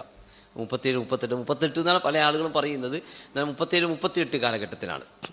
ആ കാലഘട്ടത്തിൽ വരുമ്പം ഉമർ ഇബ്നുൽ ഖത്താബ് റളിയല്ലാഹു അൻഹു ഈ പ്രദേശത്ത് പോകുന്നുണ്ട്. അപ്പോൾ അദ്ദേഹം അവിടെ എത്തി, ജെറൂസലമിലെത്തിയ ശേഷം ഈ സ്ഥലത്തിൻ്റെ അവിടെ നിസ്കരിക്കാൻ സമയമായി. അപ്പോൾ അവിടെ ചർച്ച് ഓഫ് റെസറക്ഷൻ ഉണ്ടായിരുന്നു, ഉയർത്തെഴുന്നേൽപ്പ് പള്ളി. അപ്പോൾ അവിടെ നിസ്കരിക്കാൻ പറഞ്ഞു. അദ്ദേഹം നിസ്കരിച്ചില്ല, കാരണമൊക്കെ നമുക്കറിയാൻ പറയുന്നില്ല. എന്നിട്ട് അദ്ദേഹം ചോദിക്കുന്നുണ്ട്, ഈ ഒരു വിശുദ്ധമായ സ്ഥലം ഇവിടെ ഉണ്ട്, അതൊന്ന് കാണിച്ചു തരാം. അപ്പോൾ അന്ന് റോമൻ്റെ ഭരണം റോമക്കാർ ക്രിസ്ത്യാനികളായിട്ടുണ്ട്. ആദ്യം ക്രിസ്ത്യാനിയെ എതിർത്തിയെങ്കിൽ ക്രിസ്തു വർഷം 300 ശേഷം റോമക്കാർ ക്രിസ്തു മതം സ്വീകരിക്കുന്നുണ്ട്. അപ്പോൾ ഈ ക്രിസ്ത്യാനികൾക്ക് ഈ സ്ഥലത്തോട് ഒരു താല്പര്യം ഉണ്ടായിരുന്നില്ല. ഇന്ന് കുറേ ക്രിസ്ത്യാനികളുണ്ടല്ലോ ഈ വിശുദ്ധിയെക്കുറിച്ചൊക്കെ പറയുന്നത്. ഇവരുടെ കൈവശമായിരുന്നു ജെറൂസലം. ക്രിസ്തു വർഷം 325 കോൺസ്റ്റന്റൈൻ ചക്രവർത്തി ക്രിസ്തു മതം സ്വീകരിക്കുകയും റോമിൻ്റെ ഔദ്യോഗിക മതമാക്കി ക്രിസ്തു മതത്തെ മാറ്റുകയും ചെയ്യുന്നുണ്ട്. അങ്ങനെ മാറ്റിയ ശേഷം 638 ഇസ്ലാമിൻ്റെ കൈവശം ഈ പ്രദേശം വരുന്നത്. അതിനിടയിൽ 300 കൊല്ലമുണ്ട്. ഈ 300 കൊല്ലത്തിനിടയിൽ ഒരു കാലത്തും സോളമൻ പള്ളി നിർമ്മിക്കാൻ ജൂതന്മാരോ ക്രിസ്ത്യാനികളോ ശ്രമിച്ചിട്ടില്ല. നമ്മൾ മനസ്സിലാക്കേണ്ടതാണ്. അപ്പോൾ ഇപ്പോൾ ഇങ്ങനെ ഈ ഇസ്രായേൽ ഉണ്ടാക്കുന്ന ബൈബിൾ വെച്ചിട്ടാണ് നമ്മളിതൊക്കെ പറയുന്ന ആളുകൾ. ഈ ബൈബിൾ വിശ്വസിക്കുന്നൊക്കെ റോമക്കാരുടെ കയ്യിലായിരുന്നു 300 കൊല്ലം ഈ പ്രദേശം ഉണ്ടായിരുന്നത്. റോമക്കാർ 325 ക്രൈസ്തവ മതത്തെ ഒഫീഷ്യൽ മതമാക്കി മാറ്റി. അങ്ങനെ മാറ്റിയ ശേഷമാണ് ക്രിസ്ത്യാനികളുടെ 2 പള്ളി, ചർച്ച് ഓഫ് നാറ്റിവിറ്റിയും ചർച്ച് ഓഫ് ഉയർത്തെഴുന്നേൽപ്പ് പള്ളിയും, തിരുപ്പിറവി പള്ളി, ഉയർത്തെഴുന്നേൽപ്പ് പള്ളി, ഈ 2 പള്ളി ഉണ്ടാക്കുന്നത് ഈ കാലത്താണ്. എന്ന് പറയാൻ ക്രിസ്ത്യാനികൾക്കും അവിടെ ഒരു പള്ളി ഉണ്ടായിരുന്നില്ല. യേശു ജനിച്ചിട്ട് യേശു ലോകത്തുനിന്ന് വിട പറഞ്ഞിട്ട് ലോകത്ത് അപ്രത്യക്ഷമായിട്ട്, പ്രയോഗം തെറ്റിപ്പോയ പ്രശ്നമാണ്, അപ്രത്യക്ഷമായ ശേഷം 300 കൊല്ലത്തിനിടയിൽ ഒരു കാലത്തും ഒരു ക്രിസ്ത്യാനിയും അവിടെ പോയിട്ടില്ല. അവിടെ വിശുദ്ധ പ്രദേശമായിരുന്നില്ല ക്രിസ്ത്യാനികൾക്ക്. യേശു ജനിച്ചത് ബത്ലഹേമിലാണ്, അദ്ദേഹം വളർന്നത് നസ്രയത്തിലാണ്, അദ്ദേഹം ജീവിച്ച് വളർന്നതൊക്കെ ബൈത്തുൽ മഖ്ദസിന്റെ പരിസരത്താണ്. അദ്ദേഹത്തെ ജാരസന്തതി എന്ന് വിളിച്ചത് ജൂതന്മാരാണ്. മറിയമിനെ ചാരിത്രത്തെക്കുറിച്ച് സംശയം ഉന്നയിച്ചത് അവരാണ്. യേശുവിനെ കുരിശിലേറ്റാൻ റോമക്കാരോടൊപ്പം സഹകരിച്ചത് ആരാണ്? അങ്ങനെയുള്ള ആളുകൾ യേശു കുറച്ച് കഴിഞ്ഞപ്പോൾ റോമക്കാരൊക്കെ പോയി, റോം മാറി, റോമിൻ്റെ ഔദ്യോഗിക മതമായി ക്രിസ്തു മതമായ ശേഷം ക്രിസ്ത്യൻ ചക്രവർത്തിയായ കോൺസ്റ്റന്റൈൻ അദ്ദേഹം ക്രിസ്തു മതം സ്വീകരിച്ചത് പോലും മതത്തിൽ താല്പര്യം ഉണ്ടായിട്ടൊന്നുമല്ല, വേറെ ചില പൊളിറ്റിക്കൽ റീസൺ കൊണ്ടാണെന്ന് പറയപ്പെടുന്നത്. അദ്ദേഹം പോയില്ല. അദ്ദേഹത്തിന്റെ മാതാവായ ഹെലേനയോട് ജെറൂസലമിൽ പോകാൻ പറഞ്ഞു. എന്നിട്ട് ഹെലേന അവിടുത്തെ പാതിരിന്റെ കൂടെ 2-3 പ്രദേശം നോക്കി കണ്ടിട്ട് പറഞ്ഞു, ഇവിടെയാണ് ക്രിസ്തു ജനിച്ചത്, ഇവിടെയാണ് ക്രിസ്തുവിന്റെ തിരുക്കല്ലറ എന്ന് പറഞ്ഞിട്ട് 2 പള്ളി ഉണ്ടാക്കി. ഇത് നടക്കുന്ന 300 കൊല്ലത്തിന് ശേഷം. യേശുവിന്റെ കാലത്തൊന്നും അവിടെ ഒരു പ്രത്യേകതയും ക്രിസ്ത്യാനികൾക്കില്ല. അതിനുശേഷമാണ് 300 കൊല്ലം അവരുടെ കൈവശേണ്ടത്. ഈ ബൈത്തുൽ മഖ്ദിസ് ഉണ്ട്, മസ്ജിദ് അൽ അഖ്സ ഉണ്ട്, അവിടെ ഒരു പള്ളി ഉണ്ടാക്കിയില്ല. ജൂതന്മാർ ആരവിടെ പള്ളി ഉണ്ടാക്കണമെന്ന് പറഞ്ഞിട്ടില്ല. അത് പറയാൻ പറ്റൂല, പറഞ്ഞാൽ തല പോകും. കാരണം ക്രിസ്ത്യാനികൾ ജൂതന്മാരും ചരിത്രത്തിലെന്നും അത്രമാത്രം ശത്രുത വെച്ച് പുലർത്തിയവരാണ്. പക്ഷേ ഇന്ന് ഇതിനൊക്കെ ഇവഞ്ചലിസ്റ്റ് ക്രിസ്ത്യൻസ് ഉണ്ടല്ലോ, അപ്പോൾ അവരൊന്നും ഇതൊന്നും ചെയ്തിട്ടില്ല. അതൊരു ഡംപിങ് പ്ലേസ് ആയിരുന്നു. മാലിന്യങ്ങളും അവശിഷ്ടങ്ങളൊക്കെ തള്ളുന്ന ഒരു പ്രദേശമായിരുന്നു. ഉമർ ഇബ്നുൽ ഖത്താബ് റളിയല്ലാഹു അൻഹുവും അദ്ദേഹത്തിൻ്റെ സഹാബാക്കളും അത് വൃത്തിയാക്കിയിട്ടാണ് ഈ വിശുദ്ധമായ സ്ഥലത്തിൻ്റെ തെക്ക് ഭാഗത്ത് ഒരു ചെറിയ പള്ളി നിർമ്മിച്ചു. അതാണ് മസ്ജിദ് അൽ അഖ്സ. വീണ്ടും മസ്ജിദ് അൽ അഖ്സ ഉയർന്നു വരുന്നത് അങ്ങനെയാണ്. എന്നാൽ ആ വൃത്തിയാക്കിയിട്ട്, ആ പ്രദേശം മൊത്തം വൃത്തിയാക്കിയിട്ട് അതിൻ്റെ തെക്ക് ഭാഗം തന്നെ തെക്ക് ഭാഗത്ത് ഒരു പള്ളി, ഒരു കെട്ടി ഉണ്ടാക്കി അവിടെ നിസ്കരിച്ചു. പിന്നെ ഉമറിൻ്റെ കാലശേഷം അമവികളുടെ കാലത്താണ് ഇന്ന് കാണുന്ന പോലെ കുറച്ചും കൂടി വലിയ ഒരു കെട്ടിടാക്കിയിട്ട് അത് മാറ്റിയത്. അത് പിന്നെ പുതുക്കി പണിയും നന്നാക്കുകയൊക്കെ ചെയ്തിട്ടുണ്ട്. അങ്ങനെയാണ് ബൈത്തുൽ മഖ്ദിസ് അവിടെ നിലനിന്നത്. നമുക്ക് ജൂതന്മാരോട് പറയാനുള്ളത്, നിങ്ങൾ ഈ സെക്കൻഡ് ടെമ്പിൾ നിങ്ങൾക്ക് ഉണ്ടാക്കാൻ പറ്റാത്തത് നമ്മൾ ഉണ്ടാക്കിയിട്ടുണ്ട്. വെറുതെ ഇതിനെ പോകണ്ടെന്നാണ്. കാരണം നിങ്ങൾക്ക് ഉണ്ടാക്കാൻ അർഹതയില്ല. നിങ്ങൾ ഇസ്ലാമെന്ന് പുറത്തു, നിങ്ങൾ മതത്തെ തന്നെ കുളമാക്കി, വംശീയ മതമാക്കി. ഈ ഇസ്രായേൽ സന്തതികളുടെ പിൻതലമുറ മുസ്ലിങ്ങളാണെന്നാണ് നമ്മൾ പറയുന്നത്. അപ്പോൾ ഈ തേർഡ് ടെമ്പിൾ നമ്മളിവിടെ ഉണ്ടാക്കി കഴിഞ്ഞു. ഇങ്ങനെ തേർഡ് ടെമ്പിളിന് വേണ്ടി പോകേണ്ട ആവശ്യമില്ല, കാരണം നിങ്ങൾക്ക് ഉണ്ടാക്കാൻ പറ്റുന്നില്ല, മുസ്ലിങ്ങൾ അത് ഉണ്ടാക്കി കഴിഞ്ഞു. അപ്പോൾ ഇന്ന് മസ്ജിദ് അൽ അക്സ എന്ന് പറഞ്ഞാൽ ഇപ്പം നമ്മൾ ഈ കുബ്ബത്ത് സഹറ കാണും, എന്താണ് ഈ ഈ ടോംബ് ഉണ്ടല്ലോ, അതും മസ്ജിദ് അൽ അക്സയാണ്. അത് എല്ലാം ചിലർ പറയുന്നുണ്ട് മസ്ജിദ് അൽ അക്സ. ഈ പ്രദേശം മൊത്തം മസ്ജിദ് അൽ അക്സയാണ്, ബൈത്തുൽ മഖ്ദിസ് ആണ്. ഈ 450 മീറ്റർ വീതിയും 300 നീളം 300 മീറ്റർ വീതിയുള്ള ഈ പ്രദേശം മൊത്തം എന്താണ്, ഹറമാണ്. അപ്പോൾ അത് പള്ളി അപ്രായാലും ഇപ്രായാലും പ്രശ്നമില്ല. അന്ന് അങ്ങനെ അവിടെ ഉണ്ടാക്കി. എന്തുകൊണ്ടാണ് അവരുണ്ടാക്കി നമുക്കറിയില്ല. അതിനൊന്നും കാരണം ആരും പറഞ്ഞിട്ടില്ല. ഉമർ ഇബ്നു ഖത്താബ് അതിൻ്റെ ആ പ്രദേശത്തിൻ്റെ ഒരു ഒഴിഞ്ഞ സ്ഥലത്ത്, കുറച്ചുകൂടി ഭദ്രമായ സ്ഥലത്ത് പള്ളി അവിടെ നിസ്കരിച്ചു. പിന്നീട് അമവികൾ അവരാണ് ഇത് രണ്ടും ഉണ്ടാക്കുന്നത്. പക്ഷെ ആ പ്രദേശം മൊത്തം തന്നെ എന്താണ്, വിശുദ്ധമായ പ്രദേശമാണ്. ഇതിൻ്റെ ഒരു വെസ്റ്റേൺ വാൾ എന്ന് പറഞ്ഞിട്ട് അതിൻ്റെ പടിഞ്ഞാറ് ഭാഗത്ത് ഒരു മതിലുണ്ട്. ആ മതിലാണ് ഇന്ന് വെയിലിംഗ് വാൾ, വിലാപ മതിൽ എന്ന് പറഞ്ഞിട്ട് ജൂതന്മാർ അവരുടെ അവർ പറയുന്ന അവിടെയാണ് സോളമൻ ടെമ്പിൾ ഉണ്ടായിരുന്നെന്ന് പറയുന്നത്. ആ വിലാപ മതിൽ എന്ന് പറഞ്ഞാൽ സോളമൻ ടെമ്പിളിൻ്റെ ഭാഗമാണ്. അതിൻ്റെ ഒരു രസം അത് ഇവർക്ക് ആർക്കും കണ്ടുപിടിക്കാൻ പറ്റിയിട്ടില്ല. ഒട്ടോമൻ ഖലീഫയാണ് ഈ സ്ഥലം അവർക്ക് ചൂണ്ടിക്കാണിച്ചു കൊടുത്തിരുന്നു. അങ്ങനെയാണ് അവർ വിലാപ മതിലിൻ്റെ അടുത്ത് വന്നിട്ട് പ്രാർത്ഥിക്കാൻ തുടങ്ങിയെന്ന് പറയപ്പെടുന്നത്. അപ്പോൾ ചിലപ്പോൾ സോളമൻ ടെമ്പിൾ അവിടെ ആയിരിക്കും ഉണ്ടാക്കുക, നമുക്കറിയില്ല സോളമൻ ടെമ്പിൾ എവിടെയാണ്. പക്ഷേ നമ്മളൊരു വിശ്വാസപ്രകാരം മസ്ജിദ് അൽ അക്സ എന്ന് പറയുന്ന ഈ പ്രദേശത്ത് എവിടെയെങ്കിലും സോളമൻ ടെമ്പിൾ ഉണ്ടാകാനാണ് സാധ്യത. അത് ചിലപ്പോൾ അതിൻ്റെ വടക്ക് ഭാഗത്താകാം, തെക്ക് ഭാഗത്താകാം, കിഴക്ക് ഭാഗത്ത് എവിടെയാണെങ്കിലും ഒരു ടെമ്പിൾ. സോളമൻ ടെമ്പിൾ തന്നെ അതിനെക്കുറിച്ച് പറയുന്നുണ്ട്, സോളമൻ ടെമ്പിൾ തന്നെ ഒരു ചെറിയ ടെമ്പിൾ ആയിരുന്നു എന്നും പിന്നീടാണ് അത് കുറച്ചും കൂടി മനോഹരമായി പുതുക്കി പണിതതെന്നും പിന്നീട് തകർക്കപ്പെട്ടു പിന്നെ വീണ്ടും ഉണ്ടായി, ഇങ്ങനെയൊക്കെയാണ് പറയപ്പെടുന്നത്. അപ്പോൾ ഈ മസ്ജിദ് അൽ അക്സയെ ബന്ധപ്പെട്ടുകൊണ്ട് സോളമൻ ടെമ്പിൾ തേർഡ് ടെമ്പിളുമായി ബന്ധപ്പെട്ടുകൊണ്ട് ഇവർ പറയുന്ന വാദങ്ങൾ ഇവർക്ക് അതിനോട് വല്ല താല്പര്യമൊന്നും ഉണ്ടായിക്കില്ല, ഒരു കാലത്ത് ഉണ്ടായിക്കില്ല, അവരെ ഉണ്ടാക്കാൻ ശ്രമിച്ചിട്ടില്ല.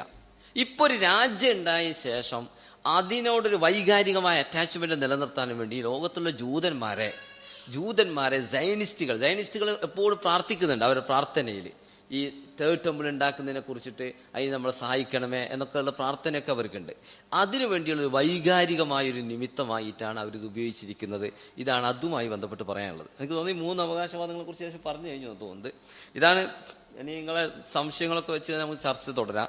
ഞാനിതൊക്കെ വെച്ചുകൊണ്ട് ഞാൻ പിന്നെ ഒരു സീരീസ് ചെയ്യുന്നുണ്ട്. ഡിഫോൾട്ട് റെക്കോർഡിംഗ് ഒക്കെ കുറച്ച് നടന്ന്, പക്ഷെ ഇത് ചരിത്രമൊക്കെ ആയതുകൊണ്ട് ഒന്ന് കുറച്ച് വരണ്ടു പോയ സാധ്യതയുണ്ട്. 2 ഒരുപാട് കൺഫ്യൂഷൻ. എനിക്ക് തന്നെ ചിലപ്പോൾ കഴിഞ്ഞ അങ്ങനെയല്ല വേണ്ടെന്ന് തോന്നും. അപ്പോൾ അങ്ങനത്തെ കുറേ പ്രശ്നങ്ങളുണ്ട്. ഞാൻ നേരത്തെ ചെയ്തിരുന്നു, ഞാൻ സ്വന്തം നില ഒന്ന് ചെയ്തിരുന്നു, പിന്നെ അത് ലഭ്യമാണ്. പക്ഷെ ഇപ്പോൾ ഒന്നും കൂടി മാറ്റിയിട്ട് കുറച്ച് നല്ലൊരു സാധനം ചെയ്യാൻ ഉദ്ദേശിക്കുന്നത്, ഒരു 4-5 ഭാഗങ്ങളായിക്കൊണ്ട് ഇൻഷാ അല്ലാഹ്. അപ്പോൾ